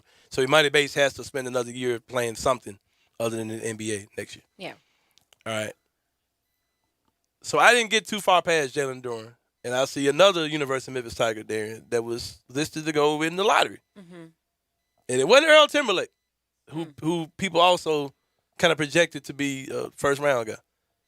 These people got Josh Minot, 6'10", freshman, true freshman. Yeah. Surprising. Projected to go number 10 in the draft. That's not surprising. That's surprising, Samara. It's not. Because before the other day, that wasn't happening. He wasn't there. He wasn't nowhere on there. They got the dude going 10. Somebody saw something. Hey, I saw something. But you can see it. Yeah, I saw it. He has so much potential. He's just very, like he reminds me so much of, like, a Zaire Williams. Exactly. Like, look at my friend. Look at my friend. Ah! Go ahead. He's so, like, the potential is there. You can see it. He just isn't one of those. He's not like a DeAndre Williams. It's like, oh, look at me. He's not self-motivated. Right. But you can see the talent. And I feel like it's going to be a situation like with the Grizzlies and Zaire where he's going to make an impact on a team and they're going to be like, okay, we're not going to worry about college. Right. We're going to get you in here and groom you how we want to. He's one of those dudes who, regardless of what he looks like in college, he could very well go top 10. And the dudes, Zaire did it. Yeah. Like you said. Yeah. Zaire Williams was a highly touted high school prospect, had a horrible freshman year, but those measurables are incredible. You know what I mean? The same with this Minot kid. Yeah. Like I said, there was a situation where they were doing some type of layup drill, and the emphasis was to dunk the ball. And Josh wasn't dunking the ball. He's going up doing he was missing the layup.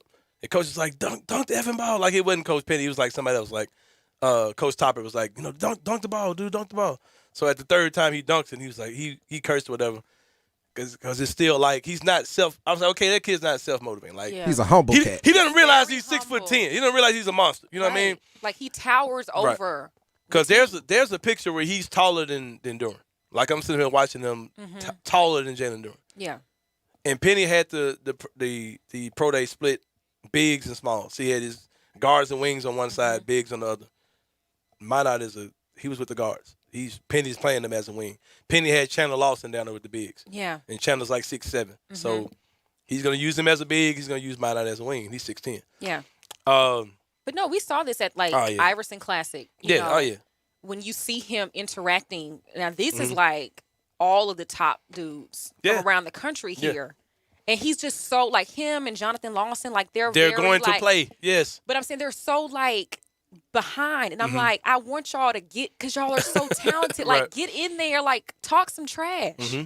But they're not that. They're playing they're playing back. But that's just their personality. They're passive kids. Yeah, they're very passive. Yeah. But I'm super intrigued by this Minot kid, because imagine if you're playing, because the stuff Penny's going to be able to do lineup wise is really kind of unfair, because you look at you're already starting Imani Bates at point guard, who's 6'8". Okay. You're going to start some 6'6" dude at shooting guard, plus another 6'6", 6'7" dude at the 3. Then you got Williams and Durant are going to be your front court. Let's say you're some kid that plays for Tulane or whoever you are. Scared. And you weathered the storm of this starting lineup. And you hear the horn. Like, oh, whoo, there it is. Come on, who's about to bring it in? And they bring in 6'10" and 6'9". A ton of 4 and 5 stars. You're bringing in this Minot kid who's 6'10", and you got Jonathan Lawson who's 6'8", arms long as the half court. You know, he can reach all the way across the court from baseline to baseline. Right. So it's like, sideline to sideline you can reach. So it's like, bro, like that's scary when you think about the kind of stuff that Penny can do with those teams. And he's talked about it. He's like, it's a good situation he's in, but he doesn't want to be in this situation. Because he's like, who am I going to start? Yeah. And his eyes lit up when I asked him about having all these 6'7", 6'8", little pennies out there. You know what I mean? Like, he was like, oh yeah, man. It's going to be exciting. Yeah, so that was good. Like, it's good to see. We're going to wrap up this particular segment. I want you to tell us about a story that you reported on about the Carroll family at Briarcrest. Oh, yes. Tell us about it. So I saw John Varlas's piece on it, but that's the paper. We're TV, so. Right. Oh, yeah. How dare you compare you to shout out, though, to John Varlas for even seeing that. But I covered Briarcrest a few times, and you keep hearing Carroll. You keep hearing them calling Max Carroll, Derek Carroll. I'm like, oh, my God. Didn't know they had a sister who was a goalkeeper. You think about black goalkeeper at Briarcrest. Are these black folk? These are black people. What? Oh, okay. Go ahead. Goalkeeper at Briarcrest. They're 13-1, the soccer team. So all of these athletes could possibly win state this year because Briarcrest is undefeated. And then their mom is like the biggest fan. So when you go to the game, she's decked out in all gold. She has her green on, green wig, gold wig. You can hear she has her megaphone. Like, love it. Their dad set records at Bartlett High School as a running back. Like, it's just the all-American family. And I was like, I got to do this story. That's what it is. I just clicked the link, and yes, these are black people. Yes. Yeah, they are. The brothers, so the youngest two are twins, Mylon and Max. And they have an older brother, Derek.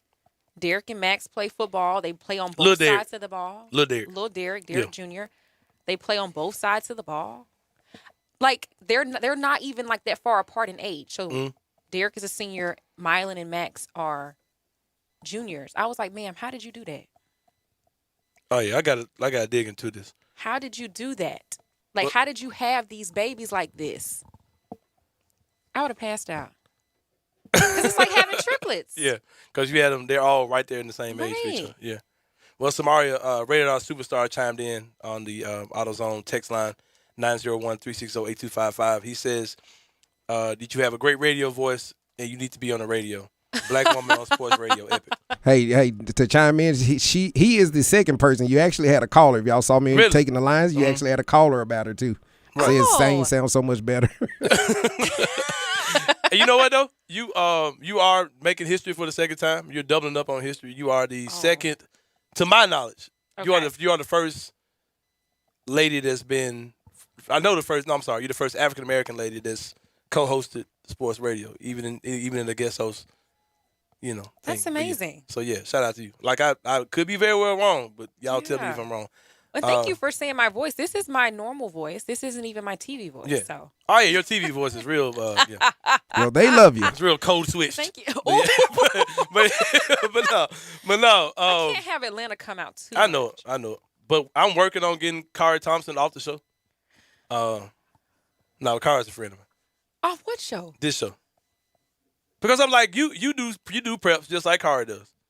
So you want me to no, don't do that. And then Kari comes in like super cool, like, yeah, man, I'm just kind of, Finna hit Kari with that B2K. Bump, bump, bump. Yeah, bump the man about it. Like, I've been pushing for it for a while. I like Kari too, but I mean, hey. I like people that have beats, because I don't. So it's like I know But you cover the same stuff Kari does. And Kari comes in super cool. But not as in depth, right? So it's like I just have a general like understanding of what's going on. Like we'll I can't talk about Grizzlies like you can, or I can't talk about Tigers basketball like Steven. Because I'm just covering it. We'll say, Kari, tell us what happened to so-and-so game. Well, man, I was just kind of there, And it's like that. That's all you got. Like, all right, next question, Kari. Like, you know what I mean? So, no, Kari's my guy. Don't do Kari. Yeah, I've been trying to bump him out for a year. But we're going to go to break. You're going to get to hear more of Samaria's radio-ready voice, as well as my other good friend, my man, Omari Sankofa. He used to cover the Memphis Grizzlies for The Athletic here in Memphis. He's moved to Detroit, and he's back in town as the Grizzlies are preparing to take on the Detroit Pistons. Host the Detroit Pistons today in a preseason game. Omari is in town. He's going to grace us with his presence.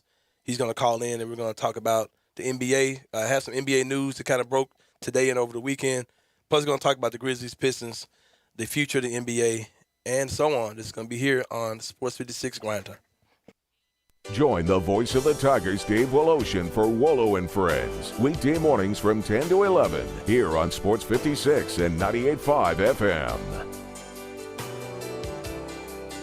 AC trouble? Call Air Doctors of Memphis, 901-598-HVAC. Owner Matt Davis is a third-generation full-service air conditioning specialist. Air Doctors of Memphis services all major brands, and labor and parts are guaranteed 100%. Their yearly AC checkup is only $60. Then this year, Air Doctors is the official HVAC contractor for St. Jude Dream House. Air Doctors installed the St. Jude Dream House new Train high-efficiency equipment. Get your service from the best. AirDoctorsOfMemphis.com. Call 901-598-HVAC. At Lowe's, we believe fashion and function should live together, especially when it comes to flooring. That's why we put together a showroom with the top stylish brands like Bruce Hardwood, Smart Core Luxury Vinyl, and Satori Tile, all known for their reliable durability. See everything our showroom has in store for you. Order now and get it installed with help from Lowe's. Home to any budget, home to any possibility. Install available in-store only and through independent contractors. See Lowe's.com for details and licensing. U.S. only. With the help of Cheerios Oat Crunch Almond, I get everyone's morning started with a smile. It has a delicious and hearty combination of the Cheerios you love, whole grain oats, and sliced almonds for an extra crunchy crunch. That's how I set the rhythm for a great day. Look for Cheerios Oat Crunch Almond in your local grocery store. Barks now offers you just about everything you need for your furry family member.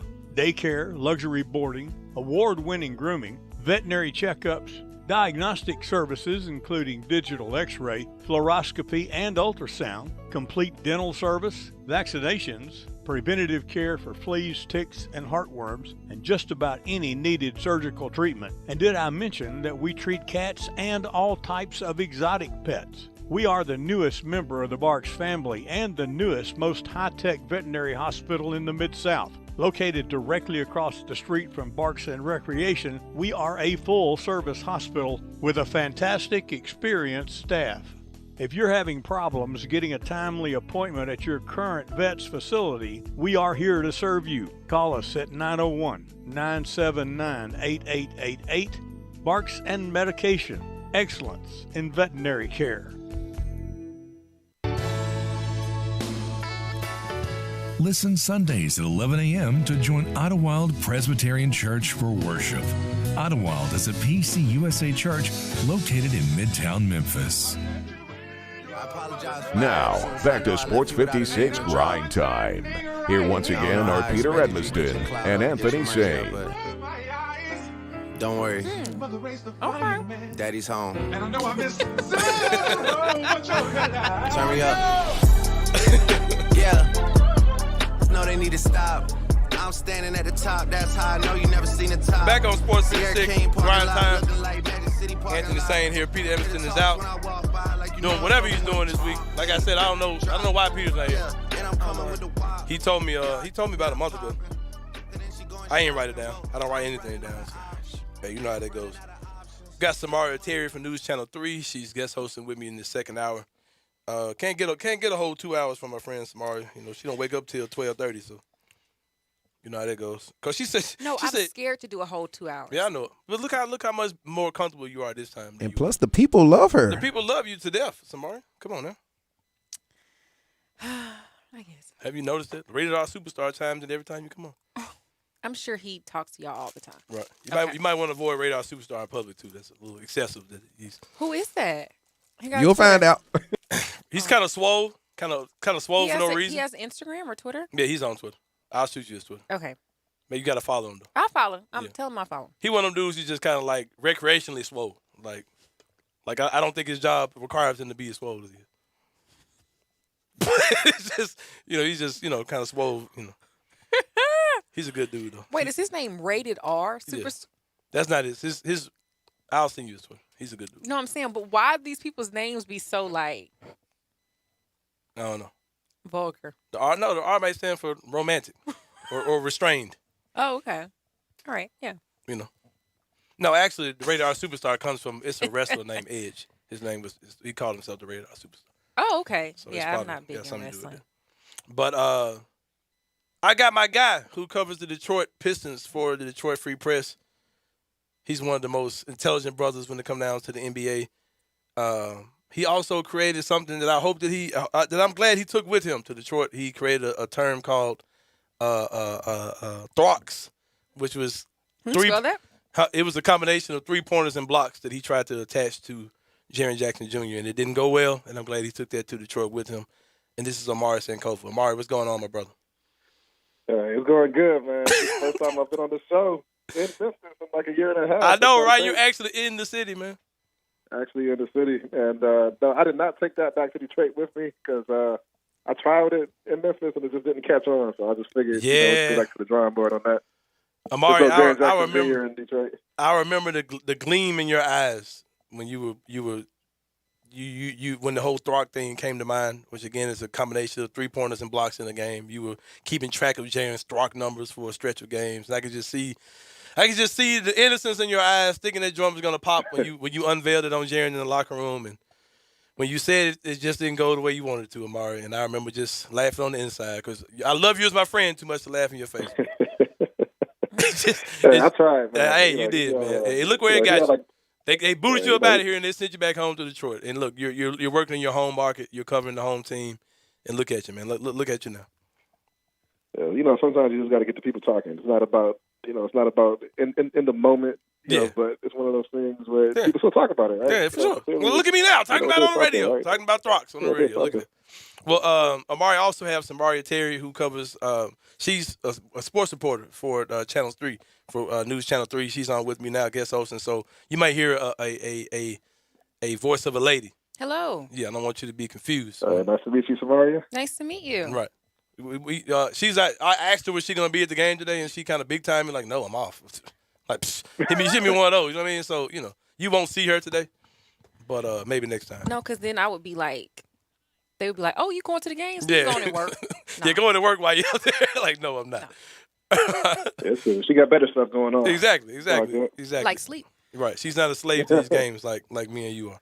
So, Amari, what do you expect to see from the Pistons team? A team that not really overachieved, but they were a little better than being terrible. Like they of course they had a bad record, but they showed a lot of promise last season. A lot of young players emerged. What do you see from the Pistons this season, the team who's going to play the Grizzlies tonight in the FedEx Forum? Right, so it's just, it's kind of just year two of what they started last season. As you mentioned, they only won 20 games last year, and, obviously they had to take a bet size and then winning the lottery and getting Cade out of it. But they were a little bit better than that 52 record. You can look at some of the numbers like bat rating and whatnot. And, they weren't dramatically better than their actual record, but they probably played closer to that of a 30-win team than a 20-year team. And down the stretch, they lost more games than they would have otherwise because they shut down Jeremy Grant because he had some nagging injuries, and they were resting their veterans like Mason Plumlee and whatnot. So we were just mostly seeing the 19 and 20-year-olds finish the season. So, there was a lot of spirit, but not a lot of winning. But kind of like the Grizzlies a few years ago, this is a team that's in the early stages of a rebuild. And, I think it'll be a fun game just because the Grizzlies are still young too, right? Like they had a good season last year, but they're still young. You have Ja, who got younger. I think is only 22. Yeah, they got younger in time. How does that work? But yeah. Yeah, exactly. Like the Grizzlies still have a lot of guys who are younger than 24, as do the Pistons. So, I think it's two teams that are not that far apart just as far as where they are just in their respective rebuilds. Although the Grizzlies, of course, are probably a year or two ahead of the Pistons right now. Biggest downside is just that Cade's not playing tonight. That's the ankle injury, so we'll have to wait for that first Cade versus Ja matchup. But beyond that, I think it'll be a fun preseason game. Oh, Cade's not playing tonight? No, he's not playing tonight. He tweaked his ankle early in camp, like the first or second day, and he missed last week's preseason game. And I'm not sure when we're going to see him. We may see him, Friday for the last preseason game, but right now it's kind of up in the air. Yeah, I might pull some Samari in big time you bums tonight. I might not show up my own self. Now that I think about this, no, I'll be there. No Cade? No Cade? I wasn't aware of this. I'm not going to this. But no, what are your thoughts on the Grizzlies? Because we here in Memphis, there are a couple of things that are kind of common. We're all talking about how we expect Ja to take this all-star leap, how we could see Jaren taking a most improved player type league as well. Those are some of the things that we're talking about here locally. What are some of the things you're hearing about Memphis nationally that are kind of making the rounds? I think people see Memphis as a team that could, certainly make a jump this year. They overachieved, of course, during Ja's rookie year. We're just outside the playoff race.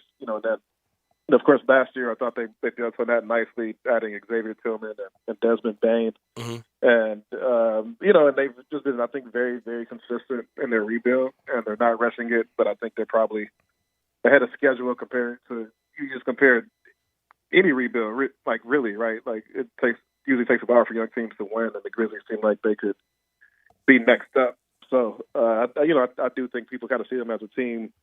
I don't know if they're a 50-win team yet, but you can see them, maybe getting to the upper 40s, with some of those guys taking a leap forward. Jaren Jackson Jr., yeah, he is one of the favorites for most improved. Of course, he's been hurt. But, 7 feet tall, he's got all the potential in the world. He's already shown that he can really shoot it. I think defense and, the fouling, are still question marks. But I think it could be a great season for Jaren as well. He's going into year 4, and he's shown enough flashes where, I just think you look at a peak version of Jaren Jackson Jr., and he's certainly one of the best big men in the NBA. So that's probably the key for this season. But just looking at what they did without Jaren last season, it's pretty easy to see why I think people think that they can make a next step forward this year.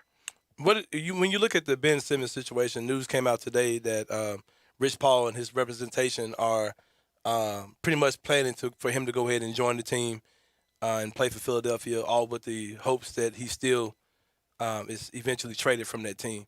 What do you think about the way that situation in Philadelphia has ultimately been handled, and how do you think it's going to turn out now that he looks like he's going to come out and play? Well, it's unfortunate, obviously, when you have a guy who went number 1 5 years ago, and was a key part of your team is kind of just blatantly forcing his way out.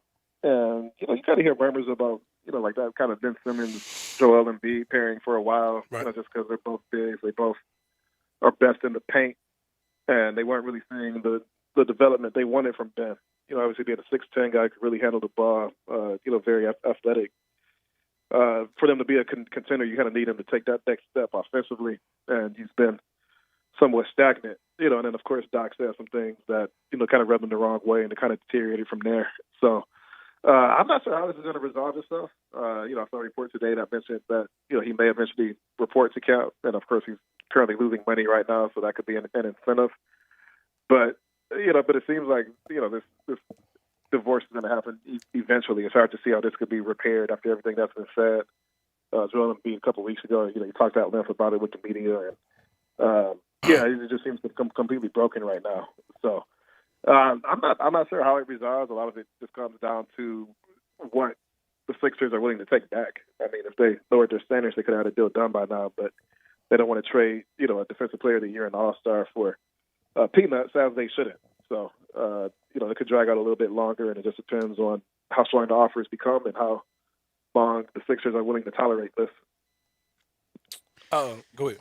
I wasn't gonna say nothing. I don't like the Ben Simmons stuff. It's kind of crazy. Yeah, because I'm like, you're not doing well. You didn't end on a good note to be Right. having this type of leverage. So why are you doing what you're doing right now? I think you should just, if you want to go, just I don't know. Play your way out the door.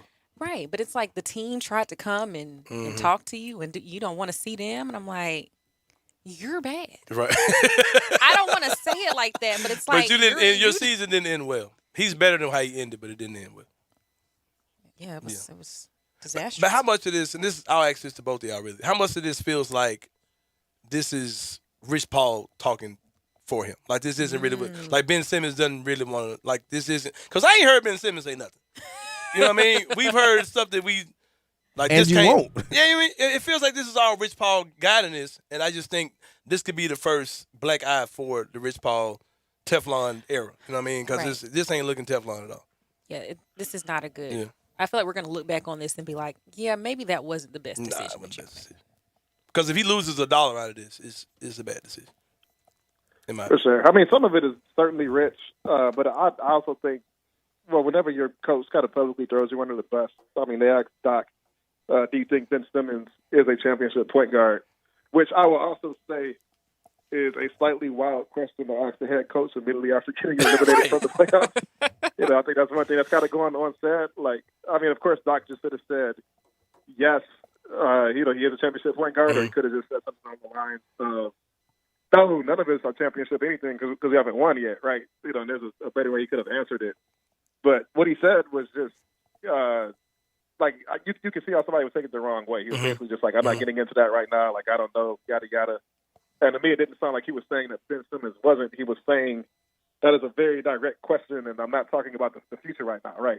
That's how I took it. But I do think, if you're Ben Simmons and you're coming off of, a series of bad performances, I mean, not even bad. It's not what you need from your second in command, right? Right. If he was performing the Draymond role, I don't think anybody would have that issue. But they don't want him to be Draymond. They want him to be a guy who's going to score, right? Put the knife in the opponent. He didn't do that. So, but I do think some of it is Ben for sure. I also think Rich Paul is kind of willing to jump on some of these grenades for him, which, as an agent, that's just part of the job. Right.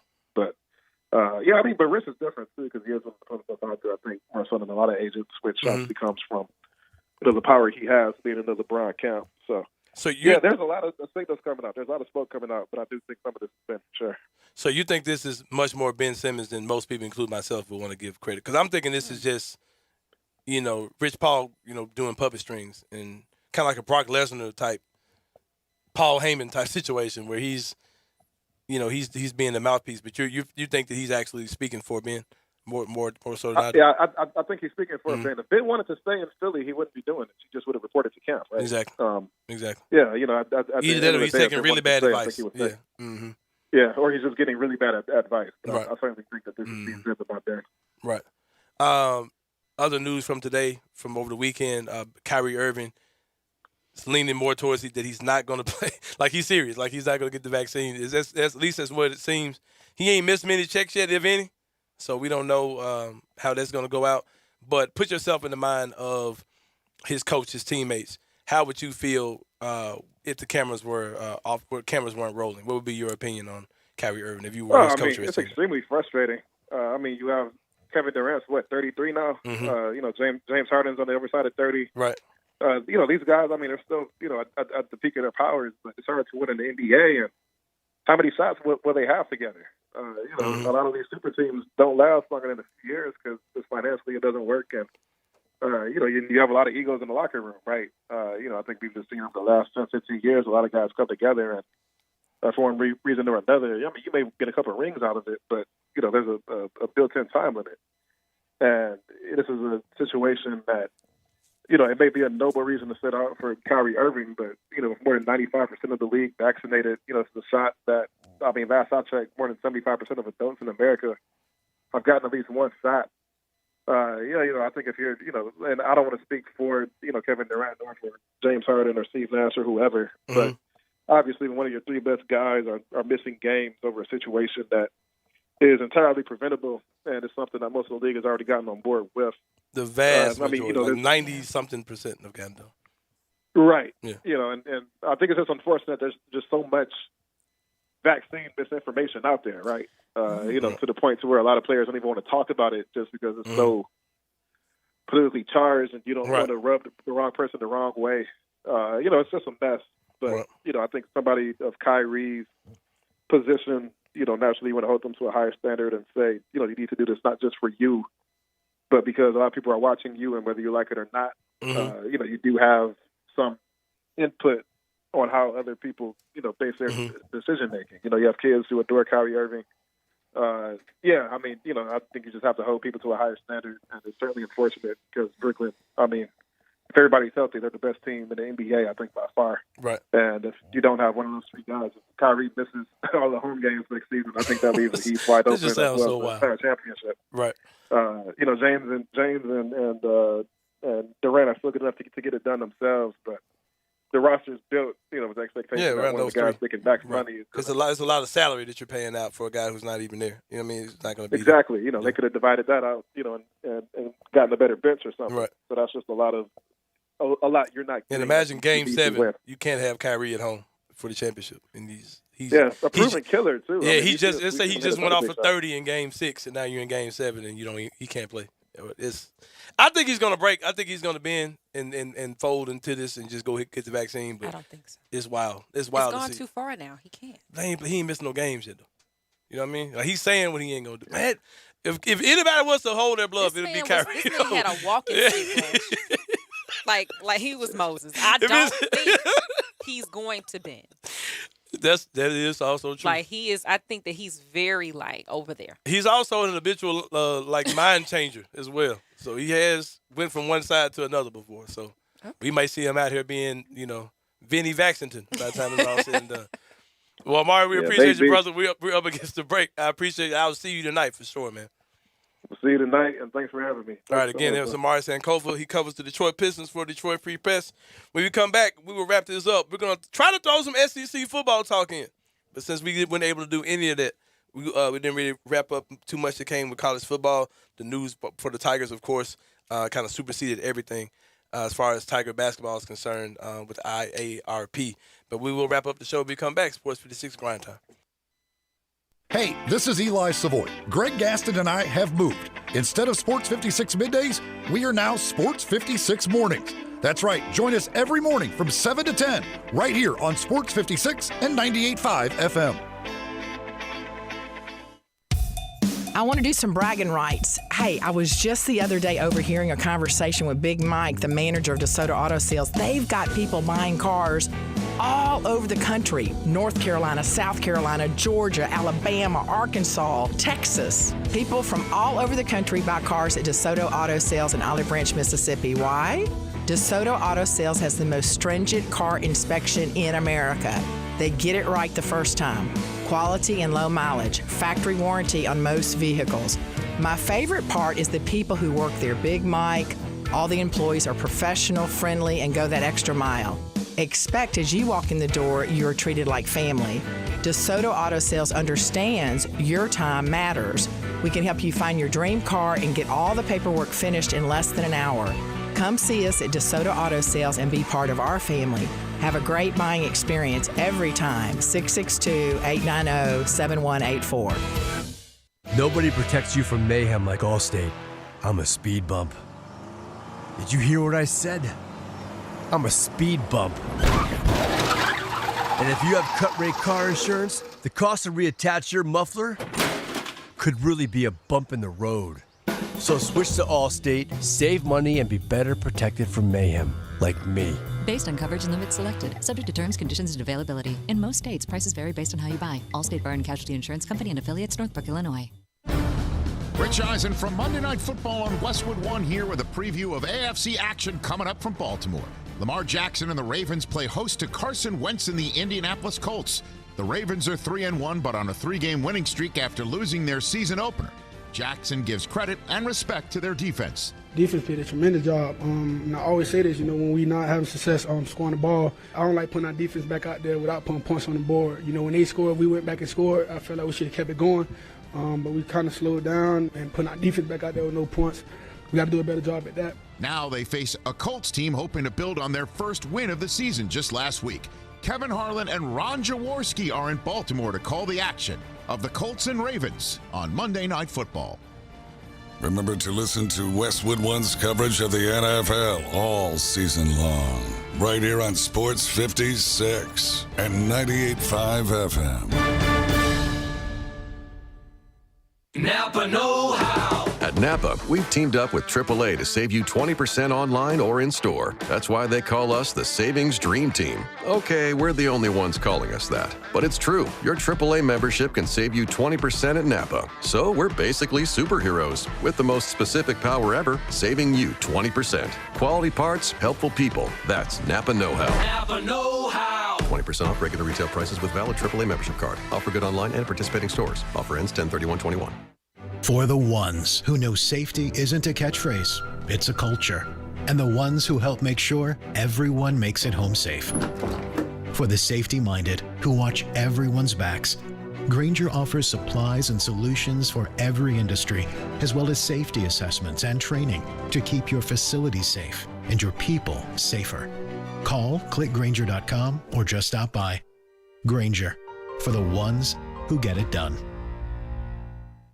Tired of waiting on your sportsbook? Waiting for deposits and withdrawals? No more waiting with Action 24/7. We're cutting out the middleman. Deposit or withdrawal in cash. Action 24/7 has more than 100 partners in Tennessee for cash deposits and withdrawals.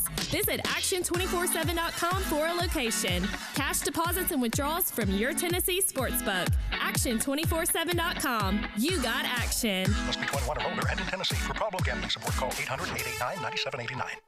Bartlett Small Engine has been serving quality power equipment since 1970. They have a full line of power equipment, parts, and services for most makes and models. Bartlett Small Engines has the best brands in the power tool industry: Honda mowers, trimmers, and generators, Steel blowers, trimmers, and chainsaws, Echo trimmers, blowers, and chainsaws, plus quality products from Red Mat and Shindawa. And they're all American made. Bartlett Small Engine is your can-do store. 6780 Summer Avenue. Call 901-386-9779.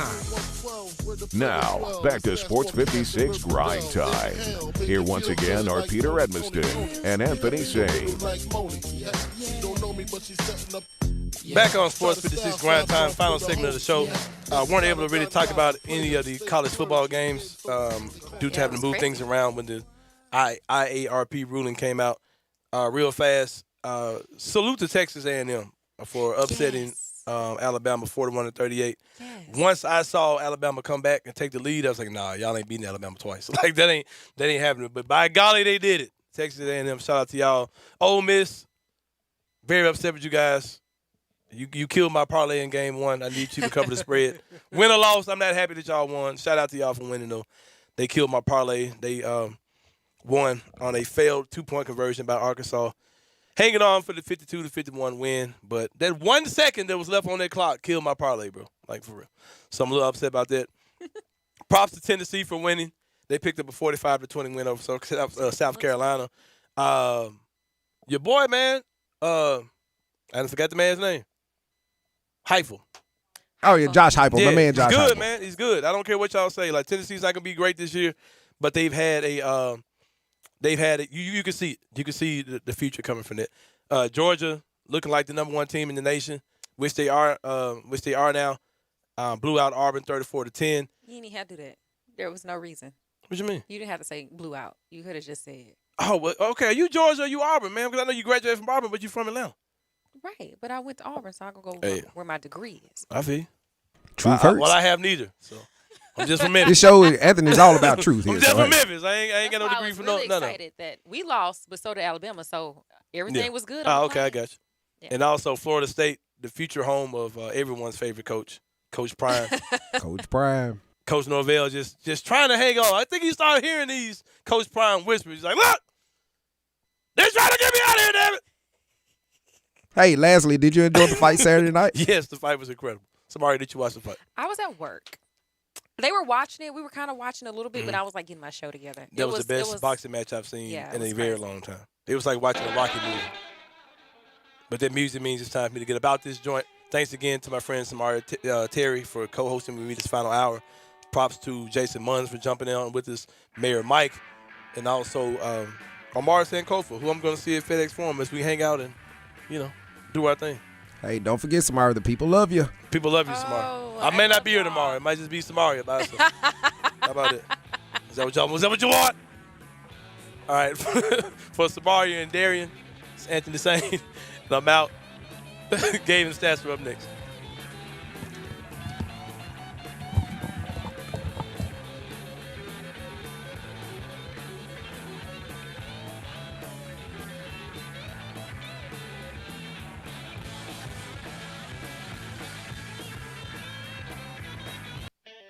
Hi, this is Troy Fiveash, owner of Fiveash Roof Services. If you need a new roof for your home or business, we hope to hear from you and will work hard to earn your business. We are experts and certified in residential and commercial roofing, siding, and gutter installation. I have been serving the Memphis area for over 20 years, and now with two of my sons working with me, we plan to be here for years to come. So if you need a roof, please give us a call. On a personal note, what a great time it is to be a Memphis sports fan. With the Grizzlies and the Redbirds and 901 FC, not to mention Tigers football and basketball, it's going to be a fun year. Thanks to Coach Silverfield and Coach Hardaway and their staffs for their dedication to the student and athletes, the University of Memphis, the City of Memphis, and us fans. Five Ash Roof Services, a proud partner of the Memphis Tigers and the official roofer of the Tigers home team. Five Ash Roofing, fair, honest, and ethical. 367-0050 or memphisroofer.com. 367-0050 or memphisroofer.com. Five Ash Roofing, it's what we do. We're here for you. The Relax at Home sale's going on now at Family Leisure. Enjoy a game of pool. How about shuffleboard with friends and family? Relieving aching muscles with full body massage chairs. They're the coolest. Chill out and watch a movie. Or the big game in style with the new theater seating. Also on sale, we got spas and saunas and patio furniture. It's the Family Leisure Relax at Home sale. Going on now, I-40 and Wynn Road, Family Leisure. For family and fun, come together. The moment you fire up a Gator UTV, the engine has your full attention. The completed job is on the horizon, and the trail meets its match. Just like that, you made short work of a long to-do list. Run with us on a John Deere Gator UTV. With effortless four-wheel drive at the flip of a switch and our smoothest shifting transmission yet. Nothing runs like a Deere. Search John Deere Gator for more. Hi, this is Lauren Choate with Choate's Air Conditioning, Heating, and Plumbing.